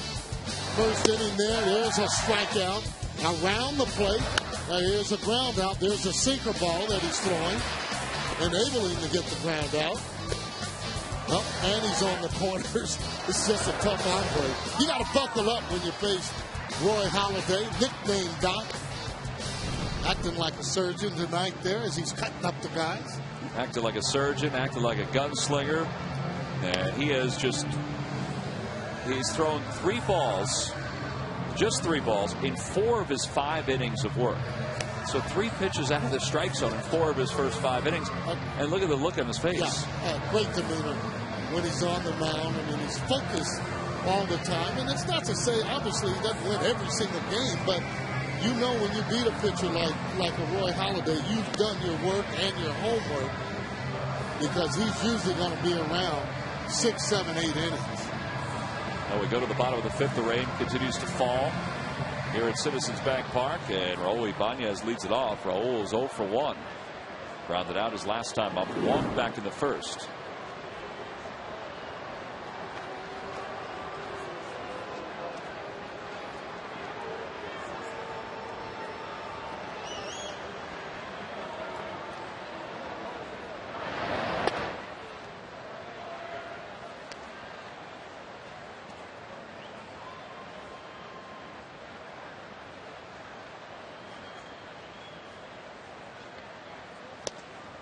One ball and 1 strike to count. Sanchez is up to 84 pitches with nobody out here in the bottom of the 5th. And there's a pop-up. Center field, slicing over toward the gap in left center. Maben is there, and he retires Raul for the first out. So 1 gone as Ibanez now 1 for 12 on the homestand. We'll defer to Juan Castro. Sarge, what a start for Juan Castro in place of Jimmy Rollins. He's done a good job in coming up with some hits, some sacrifice flies. No, he's not going to be J. Rowe. He's not going to try to, but he wants to just go in and, let the management know and his teammates say, I can play. He takes that one for a strike on the inside corner. I asked him today, I said, when, during the offseason, do you scan the other teams around the league, because this is his 5th major league team, to see, well, what's the best possible situation for me? Where is there a team that I can fit in and maybe find a job as an extra man? And he said, well, at his age, he was looking for the right situation, and he did want to have a chance to play, but he also wanted to have a chance to win. Well, when you're not an everyday player, you can't have both of those. If you want a chance to win, you might have to sacrifice some of your playing time. It's that one to 3rd. May have broken his bat. Cantu throws him out. 2 outs. Hey, Phillies fans, this season it's easier than ever to find seats you want or to sell tickets to the games you can't make on StubHub, the official fan ticket marketplace of the Phillies. Go to StubHub.com and choose your seats today. StubHub! There's 2 outs now for Ruiz. He's been on base twice. And it's 1 ball and no strikes. I'm giving you great at bats in that 8th spot. Walks, hits.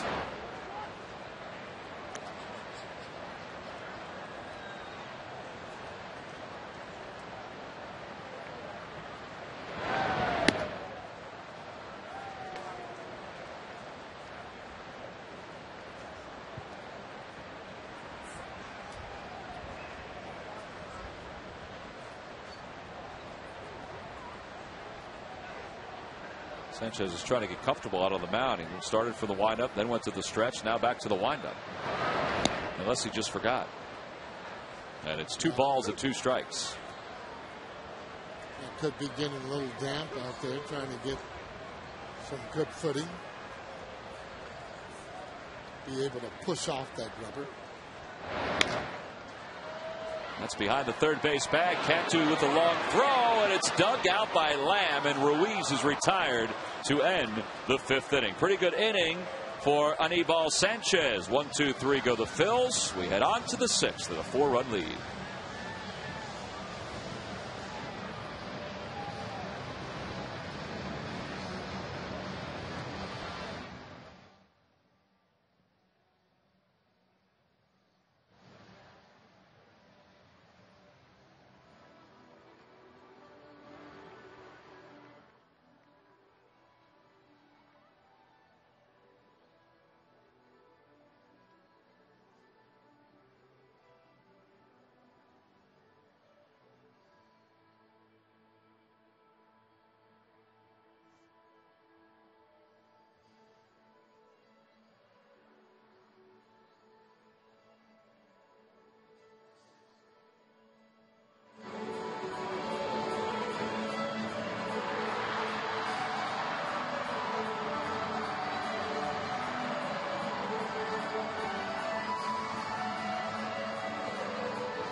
5-1 Phillies as we go to the top of the 6th inning. You know, it's the Irish Heritage celebration going on here at the ballpark prior to the game and also throughout the game. The Fanatic just did a jig with an umpire down on the field. And Sarge, you know, the last player in Major League Baseball history to play in the big leagues from Ireland was a guy by the name of Paddy O'Connor, and it was in 1918.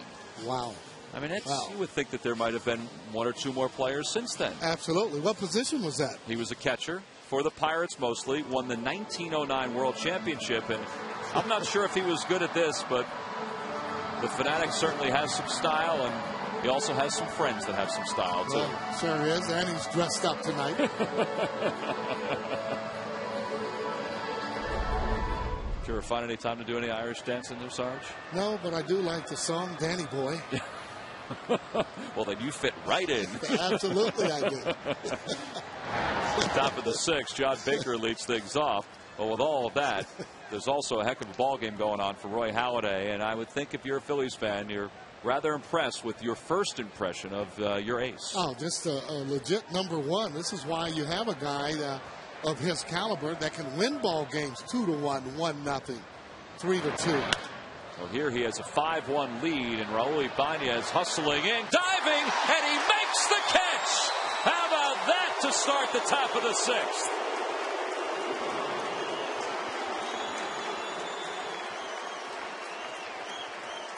Well, you're talking about a guy selling out his body to go after the ball. He was so determined not to let the ball get in. Watch how he takes off like he's Superman and slides on his belly there. Take another look at it as he kind of backhands it. He keeps his eye on the ball. The reason why he's able to catch it, hangs on to it, and he says, wow, I'm not getting any hits. No hits are coming my way. That was a pretty impressive play by Ibanez. Take it out. There's determination right there, ladies and gentlemen.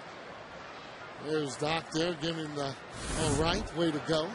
Yeah, Doc Halliday looked up at the video board. He wanted to watch the replay of that one, too, like everybody else. Hanley Ramirez hits it sharply, but right at Castro. And there are 2 outs here in the 6th.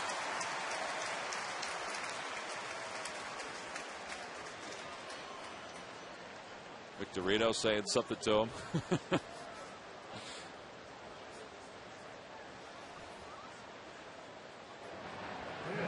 So 2 outs, and here's Jorge Cantu, who is 1 for 2.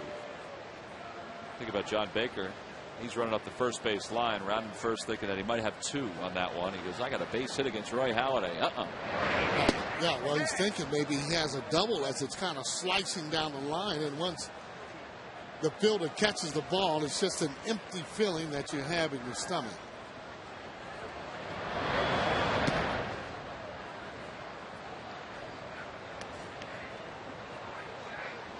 We talked about it last year. This Phillies outfield with Ibanez and Victorino and Jason Worth. I mean, it could be the best in the National League defensively. Now, I know Raul doesn't run as well as he used to. But you got a Gold Glover in center, and you got a potential Gold Glover in right, who's venturing back to the wall, and he makes the grab, a step from the scoreboard. It's a 1-2-3 6th inning for Roy Halladay. Big reason why? Because the guy you just saw, Halladay, leads it by 4.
Summers are gone,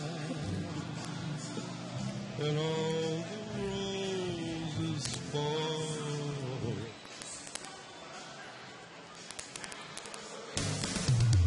Phillies baseball is brought to you by Honda. Visit your Honda dealer during the Really Big Things sales event for special leases and all Honda cars and trucks. By McDonald's, where a large sweet tea is just $1. By Coca-Cola, the official soft drink of the Phillies. And by your local tri-state Toyota dealers. Go Phillies. Go Toyota. Toyota, moving forward. Last of the sixth. Phillies lead it 5-1. And Roy Halliday will get his third at-bat of the night. Facing Anibal Sanchez. And Sanchez delivers a fastball for strike one.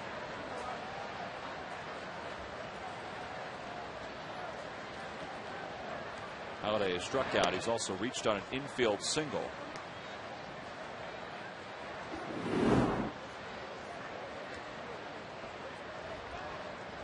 Three for 9 so far in the season. Nice average. Yeah, anytime a pitcher gets on, walk or hit, it's just kind of icing on the cake for your team. On the Toyota Major League scoreboard, the Braves have now jumped on the Rockies 7-0 in the bottom of the third. Eric Kinski and Melky Cabrera each with 2-run singles. Cabrera had been hitting under 100 coming into the ball game tonight. Yeah, the Atlanta ball club kind of scares you simply because they have such great starters. Or starters, I don't want to say great, but starters that have been around. Baker boxes that one. It's 3-2. Dan Meyer, the South Jersey native, is up and tossing in the bullpen for the Marlins.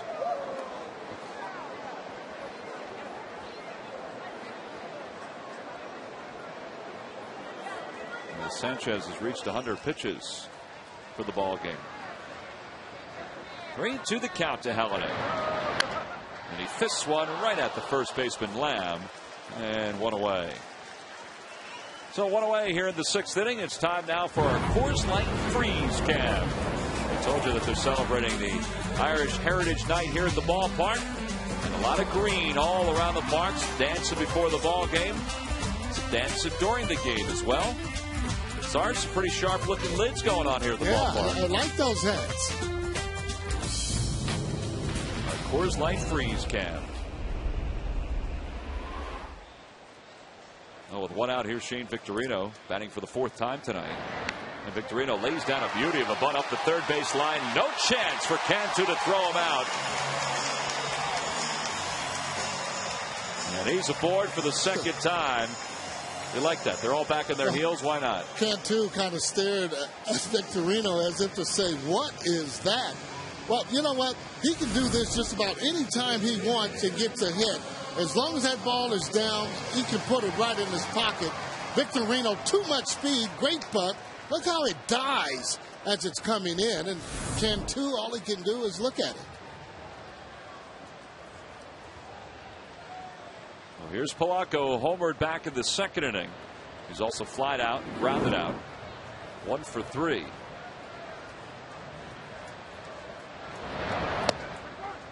And he's down to the count, no balls and 1 strike. It almost seems he does take that pitch. He takes it early, trying to give Victorino or J-Ro, if he's on, a chance to steal if he wants to go first pitch. Palanco not afraid to hit with 2 strikes on him. Still gives you a quality at bat. Now watch the second inning. Fastball as he clears his hips and clears the fence. Well, right on the pole. Would have cleared the fence. But that was an adjustment. This one he shoots toward the gap in right center field. On the run is Rawson Maben, and Maben makes a diving grab, and he's going to double up Shane Victorino. That was a heck of a play by Cameron Maben, and we are through this sixth inning. Victorino's thinking, wait a minute, that's a gapper. I'm going to score easily. But Cameron Maben came out of nowhere to make a circus grab to finish up the bottom of the sixth inning. It's a heck of a double play.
got a couple outfielders flipping some leather in this ball game. We go to the top of the 7th inning. We also got a right-hander flipping one strike after another up there against the Florida Marlins. Roy Halladay has been as efficient as you can be so far in this game.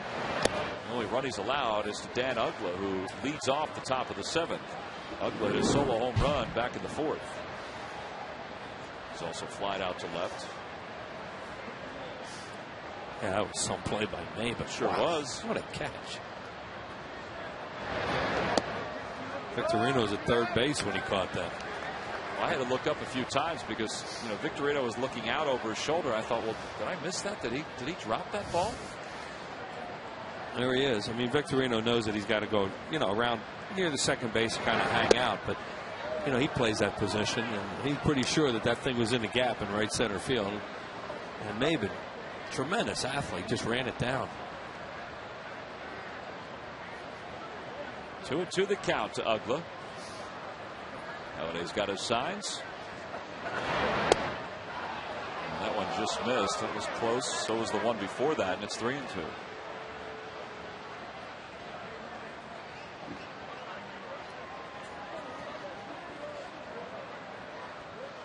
It's only the second 3-ball count for Halliday tonight.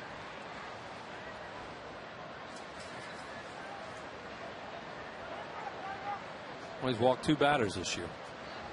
That is true.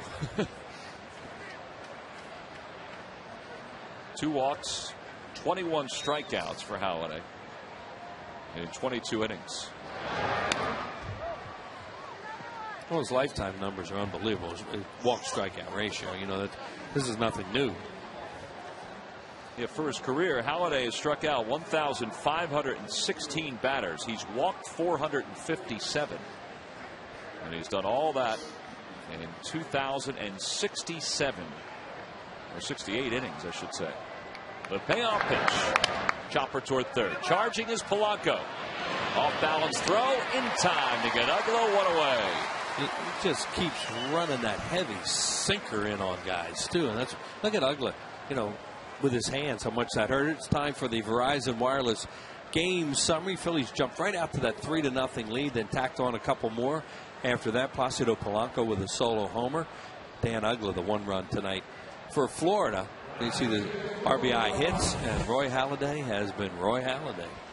Yeah, Halliday has thrown 72 pitches with 1 out here in the 7th.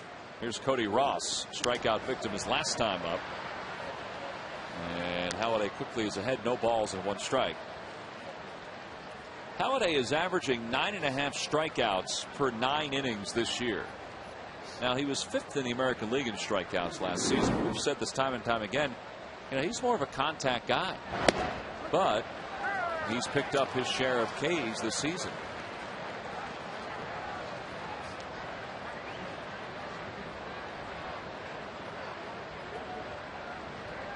He's ahead 0-2 the pitch.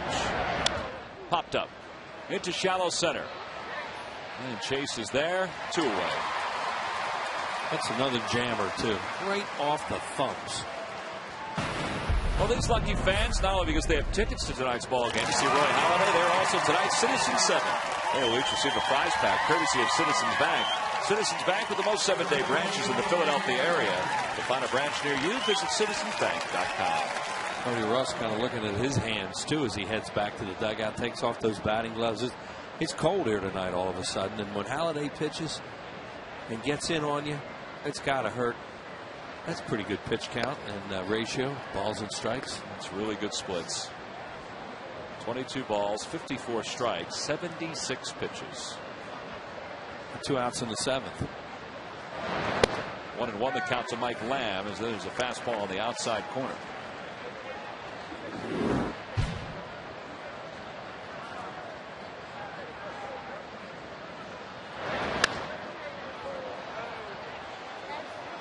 Good move by that ball girl. Yeah, got a couple of them. Get out of the way of that thing. Watch. Get the chair and whoop, exit. Right. Oh, man. The guy with the red hoodie, he didn't see the ball coming. toward first base. Howard, nice scoop, flips underhand. Halliday is there to cover. It's a 1-2-3 inning, 2 groundouts, and a jam shot pop-up behind second base. Halliday's retired to the side in order the last 2 innings. It's time to stretch here at Citizens Bank Park.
Who are the only 4 shortstops ever to win National League batting titles? I don't know how much time we have, but I need hints. But I'll say, Hanley Ramirez. Hey, nice going, Wheels. Yeah, but that's the easy one. One other guy has his first initial is the same first initial as Hanley Ramirez.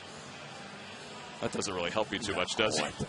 All right, the other guy called college basketball games for a number of years out in the Pittsburgh area. Dick Groat? Dick Groat. Excellent. And the third of the 4, I can't really give you a hint. Really? One of them won 7 titles. 7? Yeah. 7. Well, how can I not know that? I feel the same way, Wheels. He's got a statue out in Pittsburgh. Honus Wagner. And Archie Vaughn. I didn't really have anything for you for Archie Vaughn. Log back onto Phillies.com to find out if you're the winner of Phillies prize pack. Thanks for playing Dodge Stump the Fans. Yeah, Honus Wagner won 7 batting titles. Yep, he sure did. Dan Meyer is the new pitcher for the Marlins as we start the bottom of the 7th. I was trying to think of some more modern guys and got nowhere with it. I think that's part of the point, too, is that Hanley Ramirez has joined a pretty good category of players. Well, Dick Groat was a tremendous player. Played here, too. And that Dick Groat could hit and run with anybody. Guy could inside out the ball to right field, and he was a tremendous college basketball player himself. And I think still does, or still did the Pitt Panthers games for a number of years. I'm trying to think where he was an All-American. May have been Duke. I don't know. But Dick Groat was a terrific basketball and baseball player, and he could work that ball to the right side. He like Palanco. Archie Vaughn won it in 1935. He had 385 that year. Wow. Dick Groat hit 325 in 1960. That was the year the Pirates won the World Championship. In fact, I believe that year Dick Groat was hurt in September. And Jason Worth's uncle, as Chase Utley sends one in the air deep to right field. That one is gone into the first row. Chase Utley is homered in 4 consecutive games. It's number 6, and the Phillies lead it 6-1.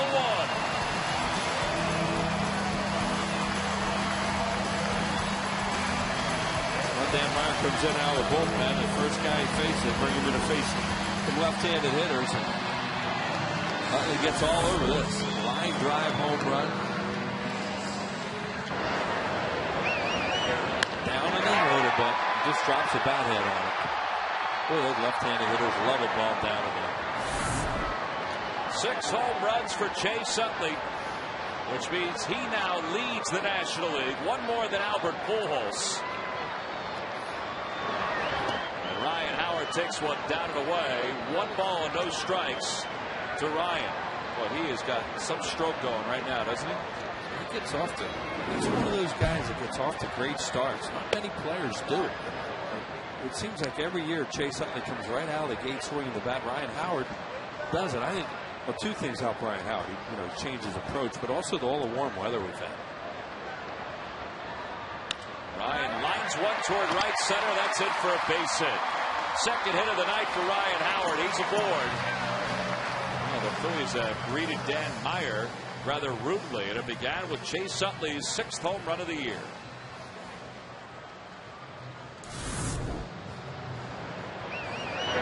How quick that is. Mentioned the pitches down and in where left-handed hitters just crush balls. And when you're as quick as Chase Utley is and that pitch is down and in, he can really get to it in a hurry. 161 home runs for Chase, most among active players at second base. Alfonso Soriano second. He's no longer playing second base. Dan Uggla is third.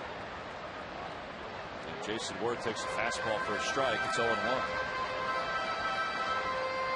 We mentioned Jason's uncle, Ducky Schofield, actually filled in for Dick Groat in that month of September in 1960 and helped the Pirates win the National League pennant and eventually win the championship, the World Series championship over the Yankees. Yeah, on Bill Mazeroski's home run off Ralph Terry. Well, look at that line score. 1 inning where they've had crooked numbers, but 10 hits again for the Phillies. Dick Groat played here in 66, 67 for the Phillies. Worth sends one in the air, straightaway center field. Cameron Maven going back, and it's off the base of the wall. Howard chugging around third, heading for home. Worth pulls up at second, an RBI double, second double of the night for Jason, and the Phillies lead it 7-1. Great swing by Jason Worth on that. Talking about keeping his weight back early on an off-speed pitch. He really stays nice and still on this. And just watch how he just stays still, then pop. And that thing jumped off his bat to the base of the wall out there at the 409. Gives you an idea how strong he is. And you won't try and stop him too often with that head of steam. Everybody liked it here at the ballpark. Another sold-out crowd. Game's getting a little bit to the point now where they may be thinking about discussing with Halliday. Well, they probably don't discuss it. Just maybe not go all the way tonight. Here's Ibanez. That one's in the dirt. Now, Charlie did talk today before the ball game about the good thing about having Roy Halladay is that you have a bona fide #1, but that he also could, give the bullpen a break, which he did on Sunday in Houston. Well, that's what it may come down to, whether they decide they want to use anybody or not. Not that this game is over, because the Florida Marlins can come after you with their power. But Halliday is just throwing great again tonight.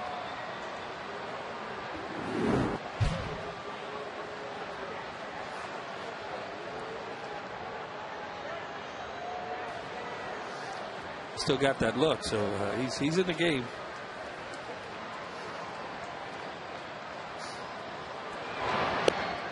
Over for a strike. 1-1 the count to Ibanez. 0 for 2. Walked his first time up.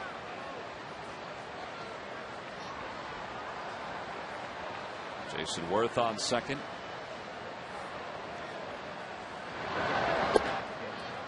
And it's 1-2.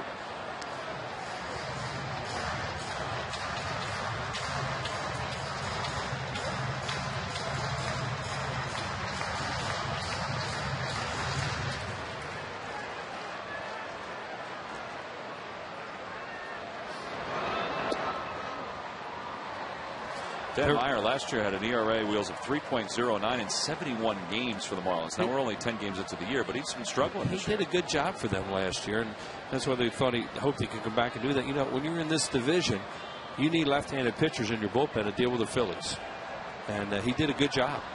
Pinto's been a guy that they almost always see. 2-2 is hit the opposite way foul, and Raul stays alive. Bullpen has been a struggle early on here for the Marlins, though. They don't have anybody up right now.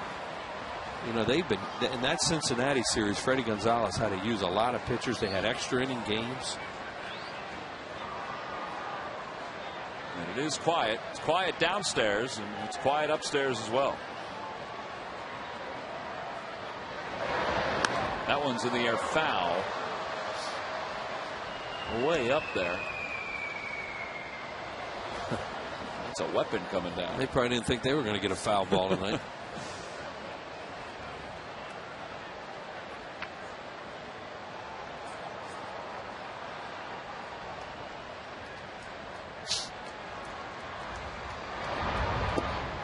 Three and two the count to Ibanez, who has walked tonight. I know they're really good at bat in the 7th inning in a 7-1 game, really bearing down. Looks like he's trying to hit a ball to the right side and get Worth to third base. Really good approaches teams had early on here in the season.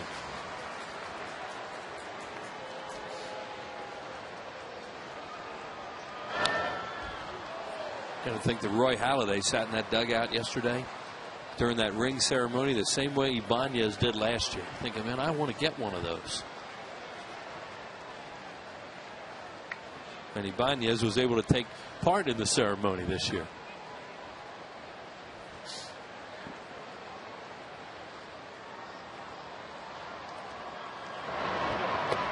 Now there's ball 4. Ibanez is aboard. Well, speaking of Roy Halladay and his thoughts on winning a ring, we asked him about that during spring training. Yeah, it's a lot of fun. You know, it's something I missed for a long time now. So, you know, it's almost like when you were younger coming into a big league camp. You know, the excitement, the anticipation, you know, it kind of revives you a little bit. So I'm really looking forward to it. I think that, you know, I've gotten to the point in my career where, you know, it's important for me to try and, you know, have a chance to win, and I think this is a great group of guys to do it with, so I'm looking forward to it. That's a pretty impressive answer right there by Roy Halladay. I thought the interesting part of his comment was it revives you a little bit. Mm-hmm. He won 17 games last year and was the topic of many a trade conversation, and he still has that look with a 7-1 lead in the bottom of the 7th. Look, I was telling you about today. Minus the iPod.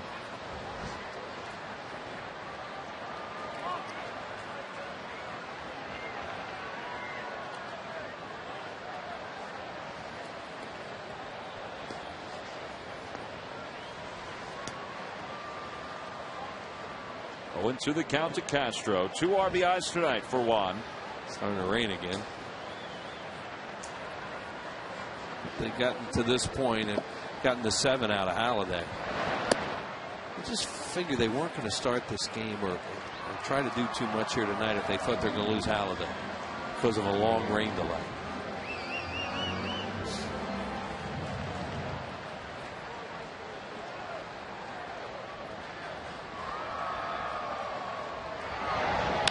That one's pulled just foul.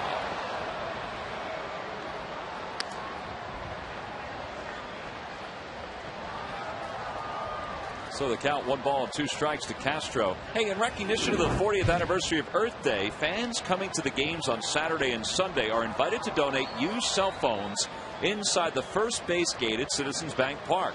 Recycled phones will be donated to the Philadelphia Zoo Return the Call of the Wild program to benefit the nonprofit Endangered Primate Rescue Center. Someone could just follow Sarge around. He'll leave his somewhere. It'll be the one that's ringing all the time. Yeah, it'll be used. Chris LaRue is up and throwing in the bullpen for the Marlins.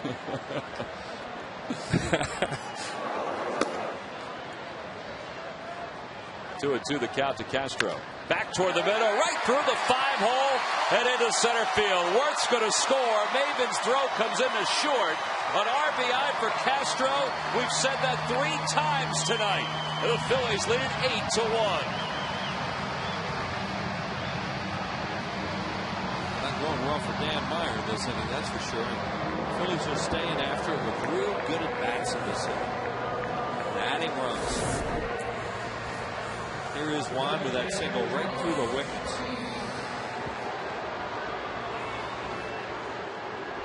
Good break by Jason off second base and an easy run for the Phillies. Third RBI of the night for Juan Castro. He has 6 on the season. Freddie Gonzalez went out to the home plate umpire Bill Hahn. He's making a double switch. Meyer's night is done. Mike Lamb's evening is done as well. A new first baseman, a new pitcher for the Marlins. Time now for our AT&T call to the bullpen. It's going to be Chris LaRue, the new pitcher. We'll tell you about him when we return.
Pitching change here at Citizens Bank Park. Right into Chris LaRue is the new pitcher for the Marlins.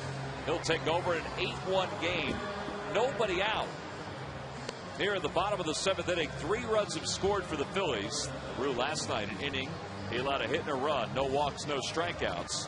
Last year he appeared in 5 games for the Marlins. This after pitching in 46 games in Double-A. Wheels has mentioned that the bullpen for the Marlins has not been really that great this year, and it hasn't. You know, Leo Nunez is a good closer. Burke Badenhoff has pitched well as kind of a long man, but he's been put into other spots. But this is a revamped bullpen, it seems, every year for the Marlins. Yeah, and it's another work in progress. And you said, as Dan Meyer, the local guy, did such a good job for them last year. He didn't get anybody out tonight. Gabby Sanchez, the new first baseman. He's the normal first baseman for the Marlins. He was just given tonight off, at least the first part of it. And Roy Halladay is on deck with nobody out here in the bottom of the 7th. Carlos Ruiz swinging at the first pitch. It's a foul. Really getting miserable right now.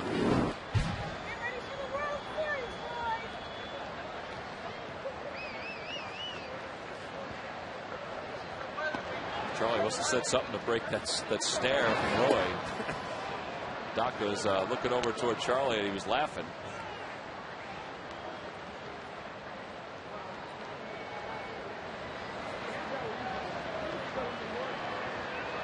One the count to Ruiz. That one gets away from Baker, who's done a good job keeping pitches around the plate. Marlins are used to playing in the rain. They play a lot of games in the rain at home, but it's a lot warmer rain. I was going to say, it's usually not as cool as it is here today. It's not close to sleet like this.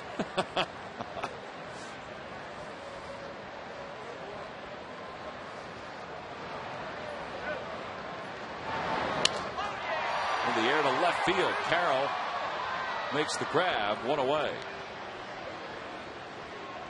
So 1 out. Roy Halladay takes off his jacket and he'll head to the plate with an 8-1 lead and 2 runners on base.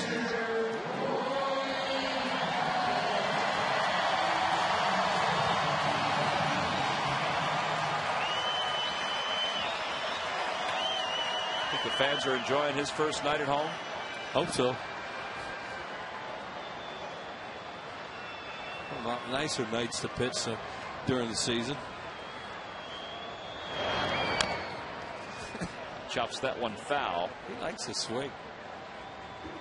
Said Wheels, he swings at 71% of his 71% of the time he swings at the first pitch. So he's not good out there. Yeah, and Charlie not bunting in this situation with an 8-1 lead, letting him swing away. That can be construed. It's hard to say whether that's construed as rubbing it in or not. I don't know. That's a tough call. What, bunting to put the runners in square position? Yeah, with an 8-1 lead, but he's not going to take any chances that they think that way. Hey, it's Irish Heritage Night tonight, and the Notre Dame Club of Philadelphia is here, which pleases Phil Sheridan down in the clubhouse, of course. And there was a great guy named Larry Wentz who used to run that club in the Dick Littlefield Club, a great baseball organization in Philadelphia, passed away a few years ago. Always makes me think of it when the Notre Dame club's down here. He's a great fan of the Phillies and the organization, and also I'm sure they're having a good time even in the rain, and probably enjoyed Matt's Irish jig out there. I would think that they did. Matt and the Fanatic doing the Irish jig earlier in the ball game.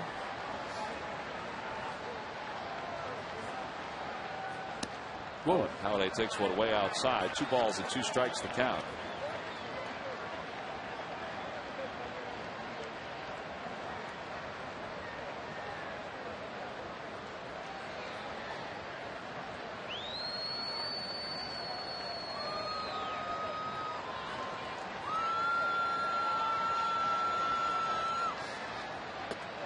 Halliday tried to check his swing. He went around, says Bill Hahn, the home plate umpire. There are 2 outs here in the 7th. Hey, tonight on Sports Night, highlights and analysis from the Flyers Game 2 matchup against the Devils and a recap of the Phillies-Marlins series opener. Get all the news Philly fans need to know on Toyota Sports Night tonight at 10:30 on Comcast Sports Night.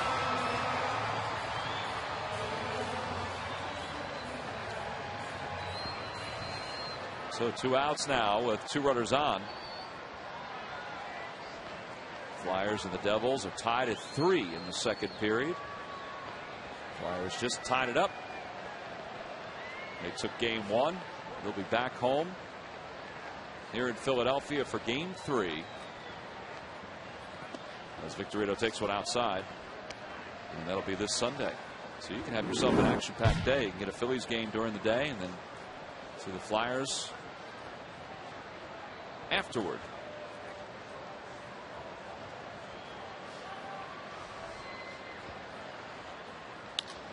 Pop up, center field. Maven will float over toward the gap in left center, makes the grab, and the inning is over. But the Phillies sent 8 men to the plate in the inning. They scored 3 more runs. That's right, it's Irish Heritage Night here at the ballpark. Matt Mallor impersonating an umpire and then doing a little Irish jig with the Fanatic.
Phillies baseball is brought to you by Suzuki and the amazing Kazashi Sports Sedan. By Southwest Airlines. Go to southwest.com. Grab your bag. It's on. And by your local Dodge dealers. Well, Roy Halladay warming up, and the grounds crew is working around him and around everybody else along the infield. As the rain continues to fall, we move to the top of the 8th inning. Third base umpire Gary Darling is the crew chief, and look at Roy. I think he's ready, and he's looking around thinking there's some extra infielders out here. And they are doing as quick a job as they can to try to get this infield dried up. Well, it's starting to puddle. You know, when you see that starting to happen, then they need to go do this to try and make it safe. Halliday has gone 7 innings so far. He's retired the last 7 batters that he has faced. He's coming off a complete game against the Houston Astros this past Sunday. And he looks fresh out on the mound. And part of it's because of the number of strikes that he has thrown. And this is a great sight. It was even better before, where there were 2 guys around the mound throwing the diamond dry behind him, and he was still firing away. I mean, look at all those folks out there. And he's just out there trying to get himself loosened up. Well, Monday, May 3rd is the first of a handful of Hatfield Dollar Dog Nights here at the ballpark. Phillies will take on the Cardinals that night. And then on the 17th, when the Pirates are in town, also 7:05 start, it'll be another Hatfield Dollar Dog Night. You can purchase your tickets now by logging on to Phillies.com. A lot of people still here. A lot of people still here. A lot of umbrellas popped up.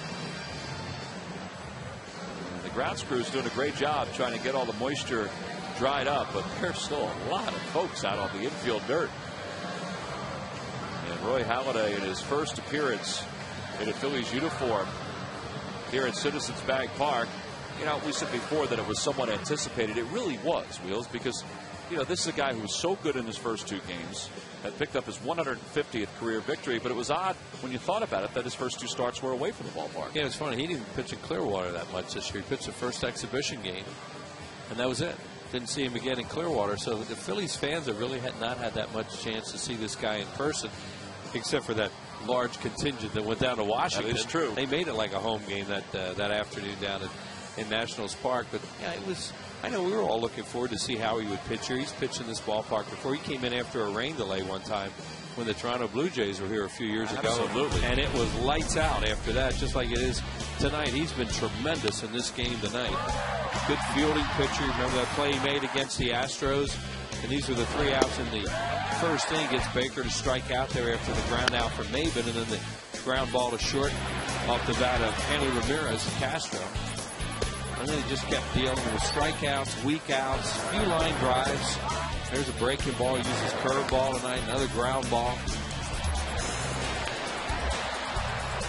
He's just been really good, Tom. Well, he's been really good. And, you know, you look at what he's done in his first 3 starts, 21 strikeouts in 23 innings of work. He's allowed 18 hits and just 2 earned runs during that time. And, oh, yeah, he's only walked 2 during that span. And he's at 79 pitches as we begin the top of the 8th inning. We say that it was much anticipated for him to be out here tonight. I mean, when you have a bona fide number 1 and probably the best pitcher in baseball, if you're a fan of that team, you kind of circle the calendar each time that guy pitches. Well, right now his next start will be in Atlanta. Go on rotation. I mean, on his 5th day.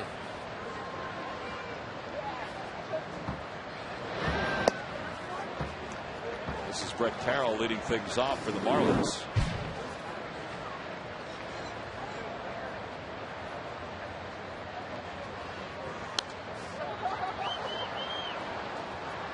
And quickly, it's 1 ball and 2 strikes. The Halliday's next start would be against the Braves. And, you know, the Braves have Derek Lowe going tonight. That could be a heck of a matchup. 1-2 pitch. Ground balls in that game. One's in the air to right center field. Jason Worth, plenty of time, 1 away. So 1 out. Here's Gabby Sanchez, who will bat for the first time. He came in as part of a double switch. With Bruce Benedict, scout over there for the Cardinals, longtime Major League catcher, of course, with the Braves and other teams. And he said, you know, I have a great observation I think I'm making as a scout here tonight. I said, what was that? He says, well, the Phillies at bat seem to last longer than the Marlins. That's a very good point. And he just laughed like, boy, this guy gets him out quick.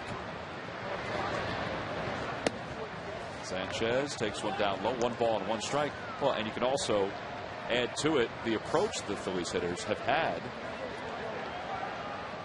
They were good again tonight. But he's right. He does get the hitters out quickly. Mentioned it before. He's thrown 4 balls. That's the most he's thrown out of the strike zone in an inning. He's done it twice. That's it. Well, you know, it sounds easy that other guys could sit on that umbrella so they're going to beat him. You know, you sit and watch the way he does it and how he pounds the strike zones and gets outs quickly and doesn't nibble. But that's easier said than done, I guess. Line drive towards center field, and Sanchez is aboard with a 1-out single. Well, it's time now for the Home Depot defensive plays of the game. Yeah, there have been a couple of good ones. This is fly ball. Baker hit that, and a great play there by Raul Ibanez to save a double. Now look at this ball. Palanco hits this towards the gap. It looks like extra bases, and Maven comes out of nowhere. Catches that. Victorino was on first base. He had already gone to third, and he was doubled off. Now the Home Depot doing more on defense. So here is Maven with 1 away. Takes 1 for a strike. You see all those old highlights of, you know, World Series gone by, and Tommy Agee in the '69 World Series for the Mets against the Orioles made 2 unbelievable plays, and that one looked an awful lot like one of those plays. It looked exactly like it, where he slid around on the ground to his left like that.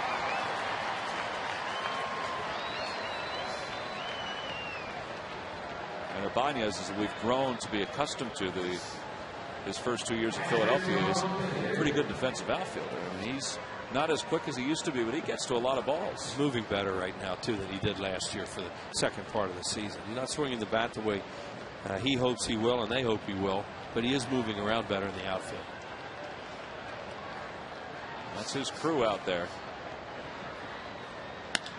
Baker lines one just over the outstretched glove of Utley. Sanchez will stop at second.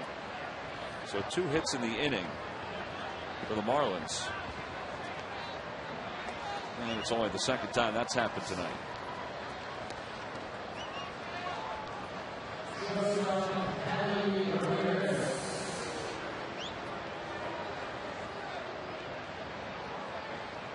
"91 pitches for Halliday.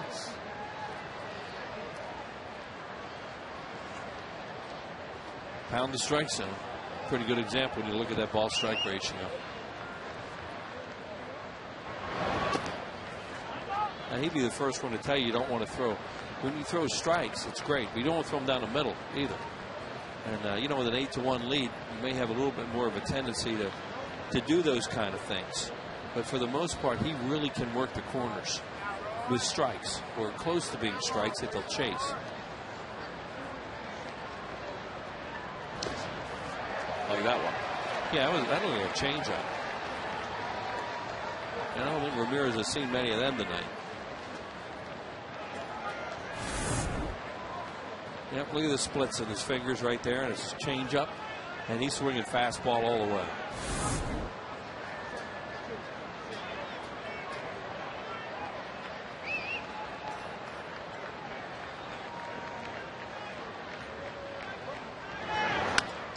Opposite way, that'll find the seats. 1 ball and 2 strikes the count to Hanley Ramirez. Tonight is the 46th consecutive sellout for the Phillies. They sold out 73 games last year. And there's a good amount of this Hardy bunch that's still here watching the end of this game. Great fans. And they're still into it. Listen to 2 outs and 2 strikes here in the 8th. And the count, 1 ball and 2 strikes to Hanley Ramirez. Roy Halladay trying to get through 8 innings tonight here at Citizens Bank Park. And least one more pitch. 2-2. Went to change up there. I don't know whether he didn't. You know, it's hard to tell. Some pitchers just stare when they want something else. And Carlos went through the signs twice. I don't know whether he just didn't see what it was the first time, or he wanted to go somewhere else then. But I'm just noticing how on the same page these two are the whole game. And have been. Yeah. Well, right there, whether he didn't like to, and Carlos going to go through the signs again.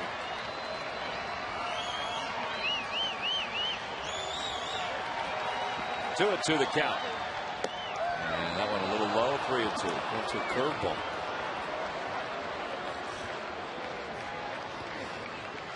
Jorge Cantu waits on deck. You have to be careful with these guys. You know, they can hit 3-run homers and get back into it.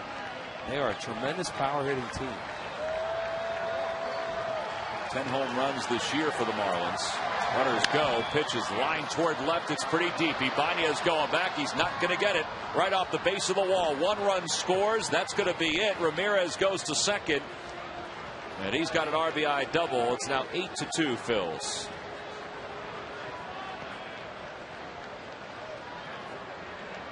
Think about when you play Florida, and we've seen them so much over the years, they do not quit. They have a good offensive team, and they keep swinging the bats. And even as good as Halliday is tonight, you know, they're starting to put something together against them here.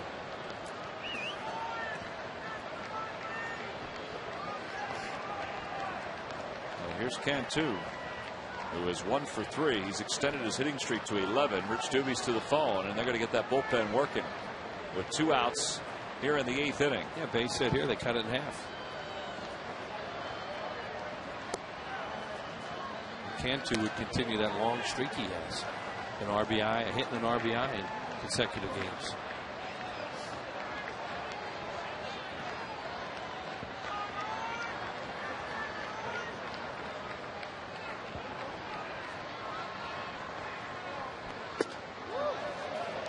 Charlie was talking about these guys before the game tonight, Charlie Manuel. He has a lot of respect for the Marlins and the way they played his club over these years and how tough they are.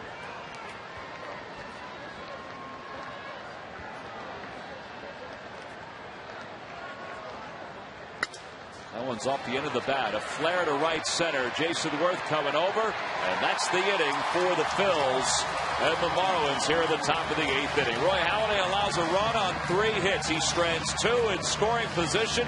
He'll go to the bottom of the 8th with an 8-2 lead.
Hey, Monday, May 3rd at 7:05. It's the start of a 4-game series between the Phillies and the St. Louis Cardinals. That Monday, the 3rd, is the Hatfield Dollar Dog Night. It's also a night to celebrate the great things that are going on with the folks in the Asian Pacific community. It's been an outstanding night each and every year here at the ballpark. Tuesday, May 4th at 7:05. It's Teva Respiratory Asthma Awareness Night. Free Phillies cap to all fans Wednesday and Thursday. It finishes off Thursday at 1:05 with a Citizens Bank Business Person Special.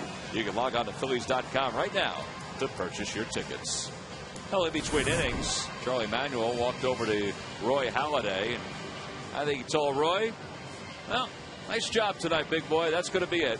We're going to go to somebody else in the ninth inning. And Roy Halliday, the competitor that he is, he wants to finish this game. Yeah, and as much as anything, I think he's still stewing over that inning he just had with 2 outs and nobody on base, and then 3 straight hits, and he had a pitch out of a jam. He almost has the look of a guy that just got knocked out of the game, doesn't he? Yeah, he's allowed 8 hits and 2 runs over 8 innings, but you're right. He has that look of a guy that just got hit around and they took him out. There you go, 12 ground ball outs. That makes sense. 8 fly balls. No walks. No walks and 4 strikeouts. He hasn't walked anybody since his first start against the Washington Nationals. Freddie Gonzalez is walking out to the home plate umpire, Bill Hahn. And he wants more diamond drive put down here, I think. And he's pointing out toward behind first base, and he's telling his team not to go out onto the field just yet. Gary Darling and Bill Hahn were waving the Marlins onto the field because they were sitting and waiting. And I think they're going to ask them to put some more diamond dry on the infield dirt. It's been raining throughout the course of this ball game. Some moments it's been harder than others. I think they're just going to put some more diamond dry. I think they have to go get some more. Yeah, I was just thinking the same thing, that they're going to have to go out to right field and get some more diamond dry before Chris LaRue goes out to start warming up. And they used it up. And they have used a lot of it, particularly over the last couple of innings. There's Bill Hahn. And LaRue is going to head back toward the dugout. And the spots that are puddling up are behind the first base bag, behind the third base bag, out at deep short and out at deep second. They've gotten diamond dry around the bases.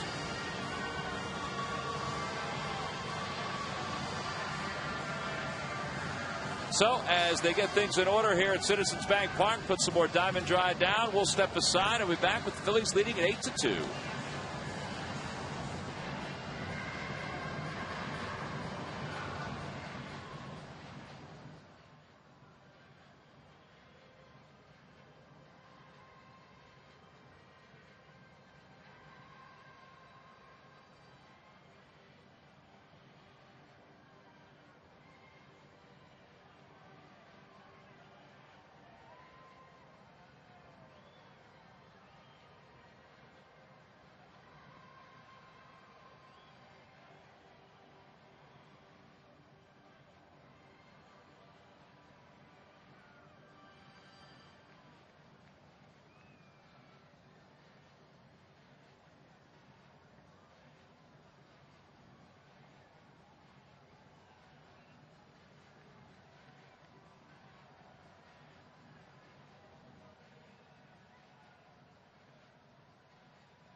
Well, we're back here at Citizens Bank Park along with Chris Wheeler. I'm Tom McCarthy. The Phillies lead at 8-2 in the bottom of the 8th inning. There is a delay going on, not because the tarp is on the field, but because they are waiting for some more diamond dry. There's Mike Buckholder, the head groundskeeper for the Phillies. He's the one with the rake.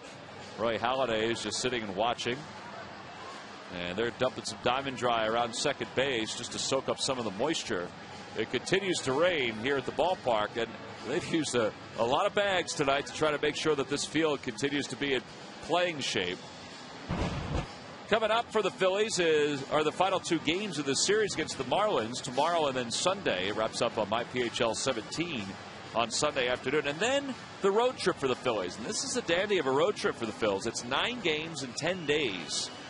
And it includes 3 against the Braves, 3 against the Arizona Diamondbacks next Friday on Comcast Sportsnet against the Diamondbacks. It wraps up, you don't see it there, but it wraps up with the matchups against the San Francisco Giants. And there is the diamond drive. They've got it now unloaded beyond the camera well off the third base side. So while they go back to work, we'll step aside with the Phillies leading at 8-2 here at the bottom of the 8th.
Well, the grounds crew is getting the field back ready to play. Roy Halliday and Rich Doobie have been engaged in the conversation in the Phillies dugout. Roy looking very relaxed right now, and he and Rich Doobie probably going over that 8th inning more than anything else. This was a solid outing for Roy Halliday. He scattered 8 hits over 8 innings of work, struck out 4, and allowed 2 earned runs. Didn't walk anybody. His night is done, and the grounds crew is trying to make sure that this playing field is not done. They've just unloaded another handful of bags of Diamond Dry, a drying agent, to try to absorb some of the moisture. The umpires are directing traffic. Bill Hahn is over by the third base line saying, put some more here. The mound and home plate are in good shape. Mike Buchholder, who is the director of grounds for the Phillies, is getting his crew to different spots around the infield. It's taken a lot of water the last few hours, and they're just trying to catch up on it now. They've worked hard tonight without having to put the tarp on the field to try to keep things dry enough to get this game official, which of course it is, here at the bottom of the 8th inning, and to make sure that it's safe for the players to go back out and finish this baby up. Yeah, and they're at this point in the game. I don't know. The forecast could be that, you know, if you stop it, you're not going to resume. They're trying to get a complete game in here. As you said, Tom, it's official, obviously, after 4.5 or 5, depending on the score. So the game is official no matter what. But they're trying to get the full 8.5, 9 innings in here. And they're sending the Marlins back out on the field right now. So Roy Halladay and Rich Doobie will watch this bottom of the 8th inning. Roy in line for his 3rd victory in his first 3 starts in a Phils uniform.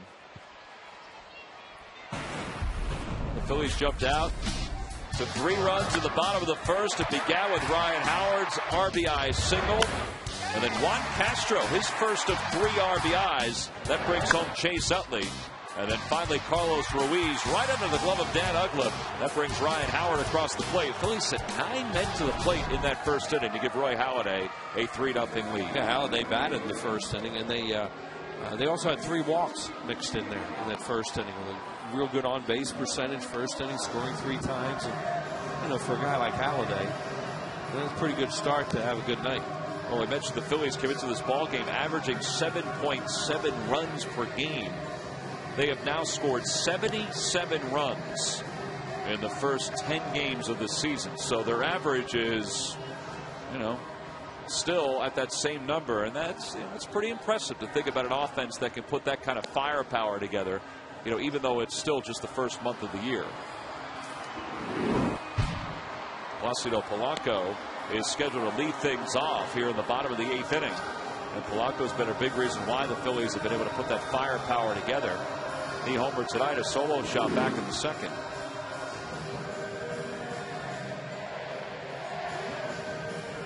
And he will eventually start this inning off, followed by Chase Utley and Ryan Howard. So 2, 3, and 4.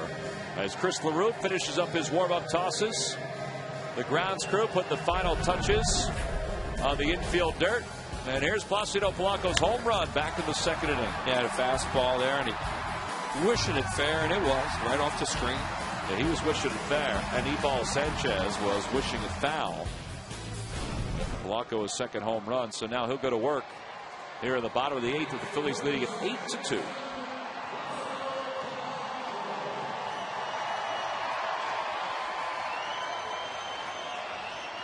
So Chris LaRue will settle back in.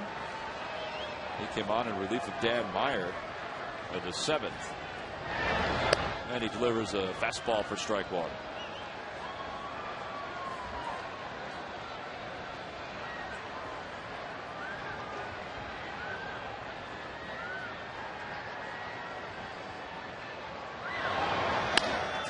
Little roller towards shortstop. Hanley Ramirez. Low throw dug out by Sanchez. One away. Gabby Sanchez and Ramirez. Well, LaRue's done a good job since he's come into the game. Dan Meyer, tough night. And then LaRue came in and has retired all the batters he's faced. Here's Chase Utley on a home run tear again. That was off Dan Meyer. And puts that fastball a little bit down and then into the seats and right field. Chase has homered in 4 consecutive games.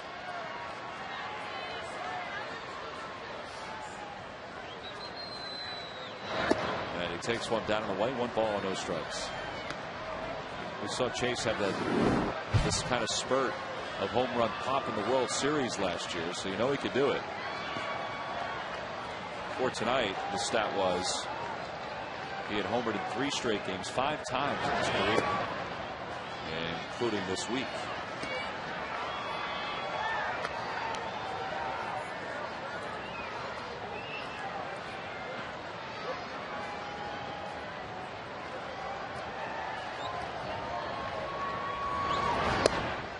Bring it up.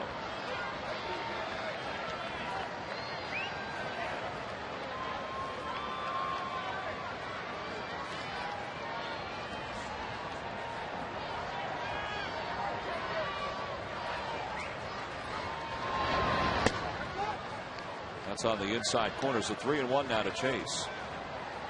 If the Phillies can hang on and win this one tonight, it would be their 8th victory of the year. They came in with 7 wins, which tied them with the San Francisco Giants for most wins in the National League. There's ball 4. Utley's aboard with 1 out here in the 8th inning. Well, just a reminder for everybody that tomorrow, before the Phillies take on the Florida Marlins, Chris Wheeler will be signing his book, A View from the Booth, forward by Tim McCarver. And Wheels will be out at the Philadelphia Book Festival. Is that right, Wheels? Philadelphia Book Festival. Philadelphia Book Festival. And, Booth 6. Booth 6, Camino Books, yeah.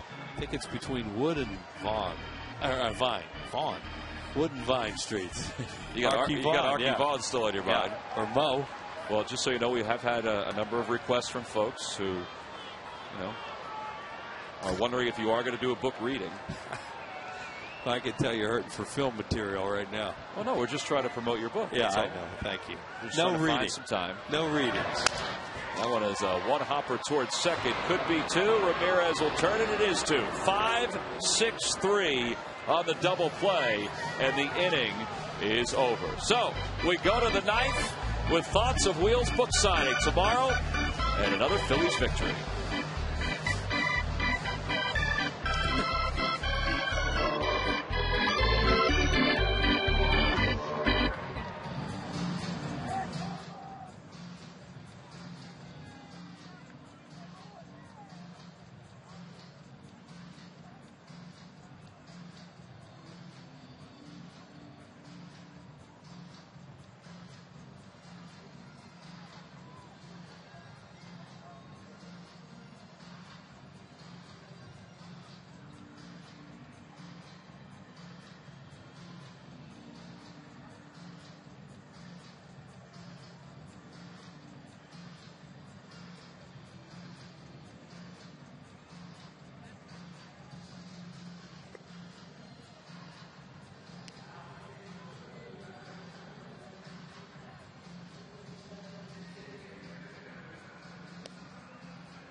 Top of the ninth inning here at Citizens Bank Park. Phils lead it 8-2.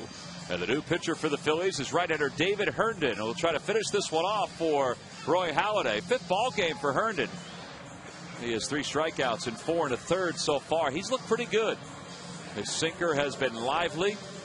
He's joked about his slider from time to time, but his sinker is his bread and butter, and it certainly has produced the outs in his limited time with the Phillies. Well, he knows that to really compete up here, he has to get a little bit better breaking ball, because after a while teams will be wise to staying off that sinker, and now you're on a 2-0 count, and then you got to elevate it a little bit, and that's one of the easier pitches for a hitter to hit. It's a high sinker. So he has done a really good job. Rich Dubini, they know they got to work on that breaking ball and try and get a little bit better, and Herndon's trying. Well, and this Phillies bullpen has been good this year. Yesterday they had a little bit of a hiccup against the Washington Nationals, where they gave up their first home run of the season. They had gone 29 1/3 innings without allowing a home run. They were the last team in the National League to allow a home run. The bullpen was. Douglas going, man, I haven't faced this guy before. I read Joe Muller's reports that say he's going to throw all sinkers, and I get one up by my chin. Douglas 1 for 3 with a home run, and there's that breaking pitch, and Uggla had pulled off on it. It's 1 ball and 1 strike. Yeah, it's kind of a slurve because he didn't throw it real hard. Could have been about 80 miles per hour maybe. I didn't see what it was, but and it can fool a hitter.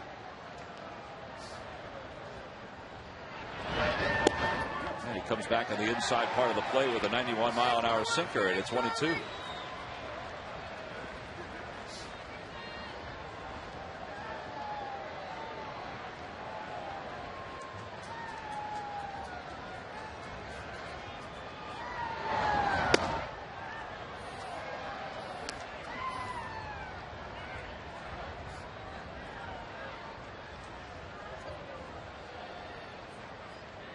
Phillies bullpen this year has an ERA of 2.87.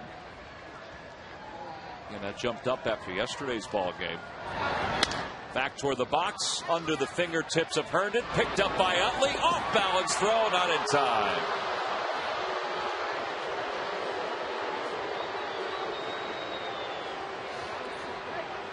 Chase did everything he could to get rid of that throw and try to make a play at first. They made a really good play. Figure that ball wet coming out there too. He got a lot on the throw, considering how he has to throw across his body like that and flick it. And I'll give him credit. He hustled in a little bit. So he's aboard his 2nd hit of the day. Not being held on. Here's Cody Ross. And Ross takes the breaking ball a little high. 1 ball and no strikes. You probably know the story by now of David Herndon. Phillies took him in the Rule 5 draft in December of 2009. He had not pitched above Double-A for the Angels. That's where he was last year in 50 games. He had an ERA of 3.03. Made the team during a very successful spring training.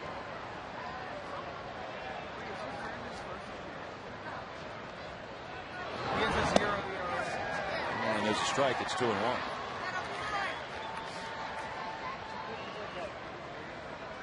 Baseball is filled with guys who are Rule 5 selections that are successful, but there are probably more that have not made it than have made it.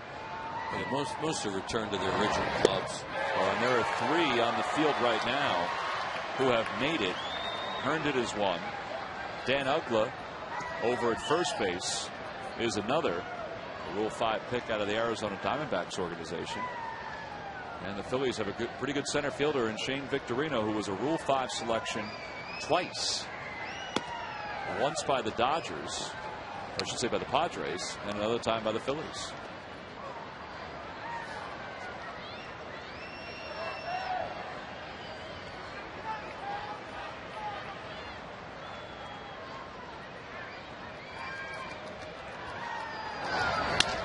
Toward the hole, under the glove of Palanco, and it's a left field. So back-to-back hits for the Marlins. Neither one hit that hard, but there are 2 base runners here in the 9th. That's the life and death of a sinker ball pitcher. They throw their ground balls, and you hope they're at people. And in this case, 2 weakly hit balls. Utley almost makes a great play, and that one just goes past Palanco into the outfield. See, it's not hit real hard, but in a perfect spot.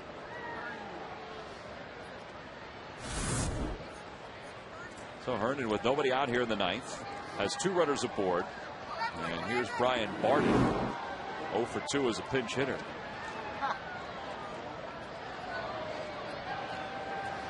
He wants to throw one of those ground balls and hit it at somebody and get 2 outs.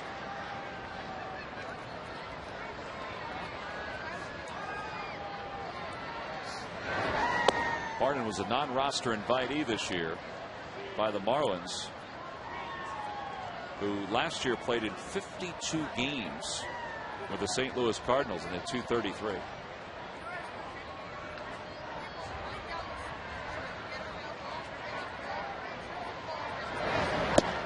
On the outside corner, 1 ball and 1 strike.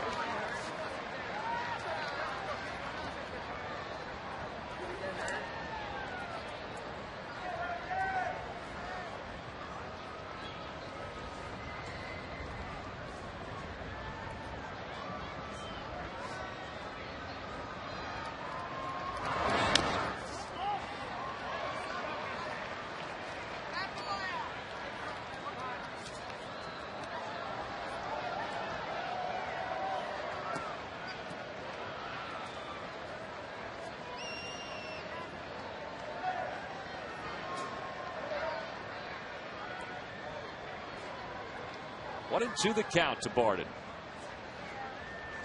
Infield looks to turn 2. And it's on the hand. Slow roller right side. Right past Herndon. Flip with the glove by Chase Utley. One away here in the 9th inning. Thud. It's the sound we've kind of heard during this inning by the Marlins. Now they've got an infield hit and a ball just through the hole. It's short. And now a ground out moves the runners up to second and third. Well, that was a sinker that just ran in on his hand. Listen to this sound. Ooh, that's got to hurt on a night like this. Thankfully, that one went far enough and fast enough that Chase Utley could make a play and they get an out. Chase has kind of got that play down pat, too. That little flip with his glove. Yeah, they have that little tiny glove the second baseman do, so it's much easier to flip a ball out of your glove because it doesn't get trapped in there. Well, now 1 out. Here's Brett Carroll. The infield play back. The Phillies leading at 8-2. And Herndon trying to finish off this 9th for Roy Halladay, who went 8, scattered 8 hits and 2 runs, 4 strikeouts.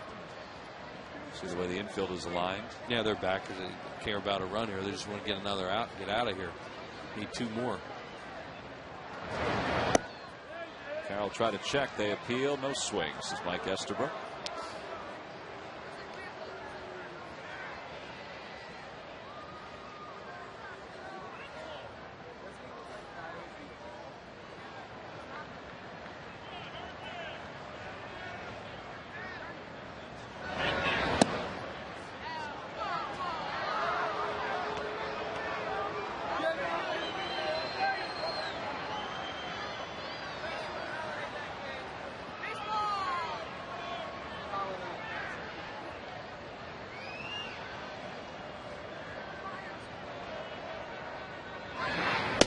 That one's on the outside corner. 3-1 now to Carroll.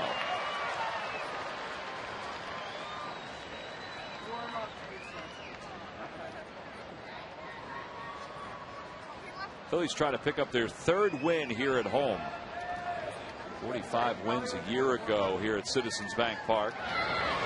Little chopper up the third base line. That'll score a run. Palanco's got it. Has to hurry the throw. Not in time. Another RBI infield single. 2nd infield hit of the inning for the Marlins. Uggla scores.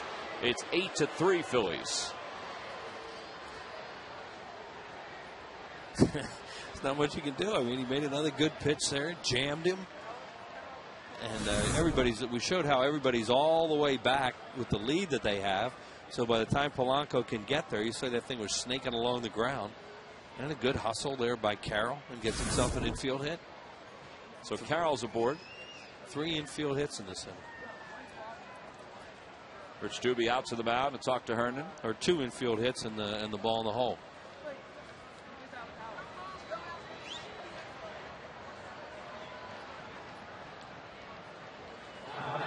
Gonzalez's team came into this ball game with a 6-4 record. Game and a half behind the Phillies. Phillies have done well to start the year. They did well against the East a season ago, and they're trying to continue to establish their dominance against the East here in 2010. Here's Gabby Sanchez, who takes one inside. 1 ball, no strikes. Playing the infield, not even a double play depth right now, but deep so they can get an out. Not worried about 2 here. They get it, fine. But more than anything, don't let a ball squirt through. Most of them aren't hit hard enough right now. That's the thing about making contact, though. You keep making contact like they are, and you know some things can happen.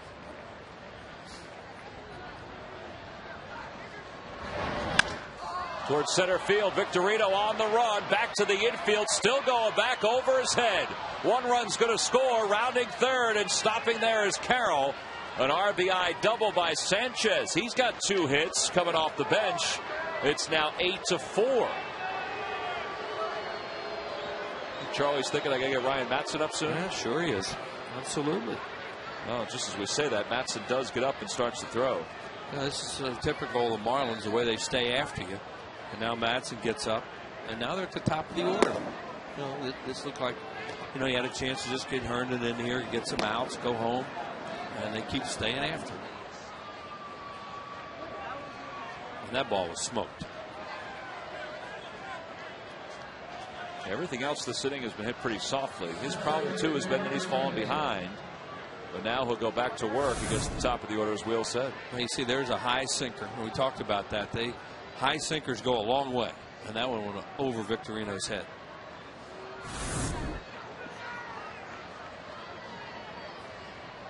So runners on second and third. Maben's 0 for 4. Again, the infield is back. And that one's over for strike 1. He's had better success with the slider tonight than he did in Houston the other day.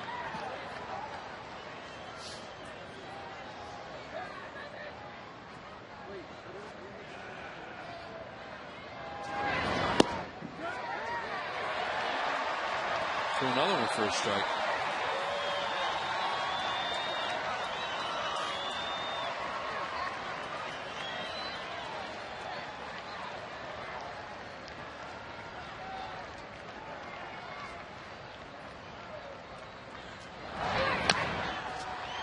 Little chopper foul, just foul. Cameron Maben very defensive there because he had thrown those 2 sliders for strikes. Yeah, when you get 2 strikes on a guy, he's a lot different hitter than 2-0.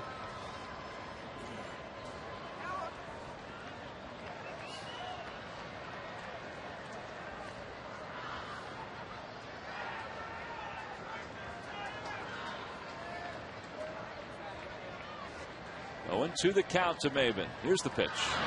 Swinging a slow roller again to the left of the mound. This is going to be a tough play. Palanco's going to hold on to it. Another run scores after another infield hit. That's amazing. And it's now 8-5 Phillies. And the tying run is coming to the plate, and Charlie Manuel's headed out to the mound. That is amazing. That collection of hits in this inning. Wow.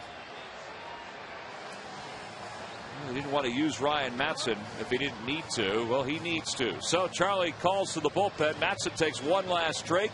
He'll head to the mound. The Phillies lead it by 3 with a tying run coming to the plate.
Well, David Herndon allowed one hard hit ball in this 9th inning. Unfortunately, though, he has surrendered 3 runs, one infield hit after another, one seeing-eye hit, and then, of course, the RBI double by Gabby Sanchez. He did fall behind a number of hitters in this inning.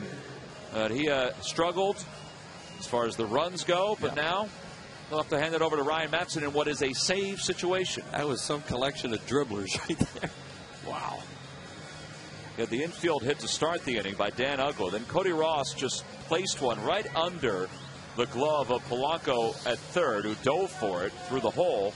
Then a ground out to the right side, an infield hit by Brett Carroll, the double by Sanchez, and the dribbler by Maben.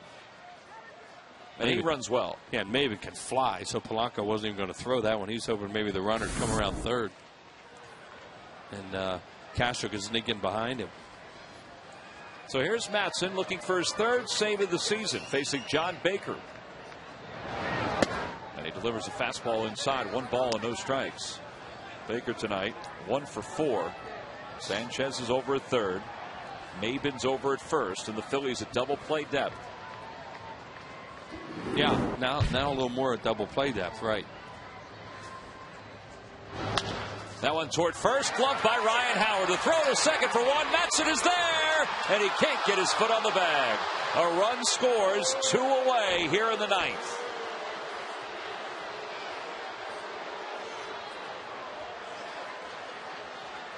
Oh, a nice feed by Ryan Howard to Castro at second. Another bang play at first. Yeah, Ryan Howard does a good job. First of all, that ball was smoked, and he makes a good play there. Throws well to Castro. Matson doing all he can to get there, and ruled that he did not get the bag in time, I guess. Right there. It throws a little bit. Yeah, it sails a little bit. Good call. So Castro's throw sails a little bit. The inning's alive with 2 away. The Marlins have scored 4 runs here in the top of the 9th. Hanley Ramirez, the batter, with 2 outs. And Ramirez chops one toward the hole. That's through for another base hit.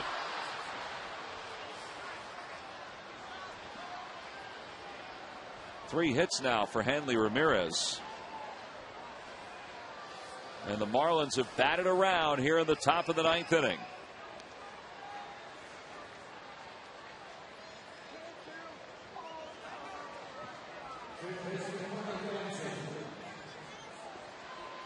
Really didn't think Cantu was going to get another chance to extend that streak, huh? It didn't even cross my mind. Nope. See what he's done against Matson, 4 for 12. Cantu has a base hit in all 11 games this year.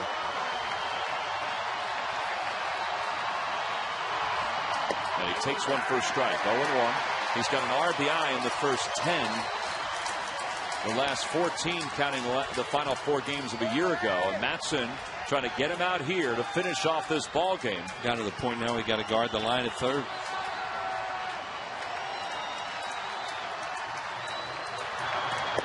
And that one drops in for strike 2. No balls and 2 strikes. A changeup from Matson. And what's left of this crowd, they're wet, so they're hoping for a victory. Well, he's led it 8-1. It's now 8-6. The 0-2. Broke his bat. One hopper towards short. Easy way to second. And Ryan Matson closes out the 9th inning. And the Phillies have defeated the Florida Marlins by a final score of 8-6. And Roy Halladay is now 3-0 to start his inaugural campaign with the Phils. Well, it certainly wasn't as easy as everybody expected when the 9th inning rolled around, but the Phils offense gave them enough of a cushion that Ryan Matson was able to save it for David Herndon and for Roy Halladay, and Doc is our Chevrolet player of the game. Well, he did a tremendous job here tonight, a very strong 8-inning performance. Set him down in order in the first inning. First batter there, Maben hit a comeback or 2 that he made a nice play on, then struck out Baker, and then got Hanley Ramirez on a ground ball to Castro at shortstop. Phillies got 3 runs for him in the first inning. And then he just kept dealing. Throw a lot of strikes, using all his pitches, sinker, cutters, curveballs, change-ups. And just a terrific 8-inning performance. And then this game got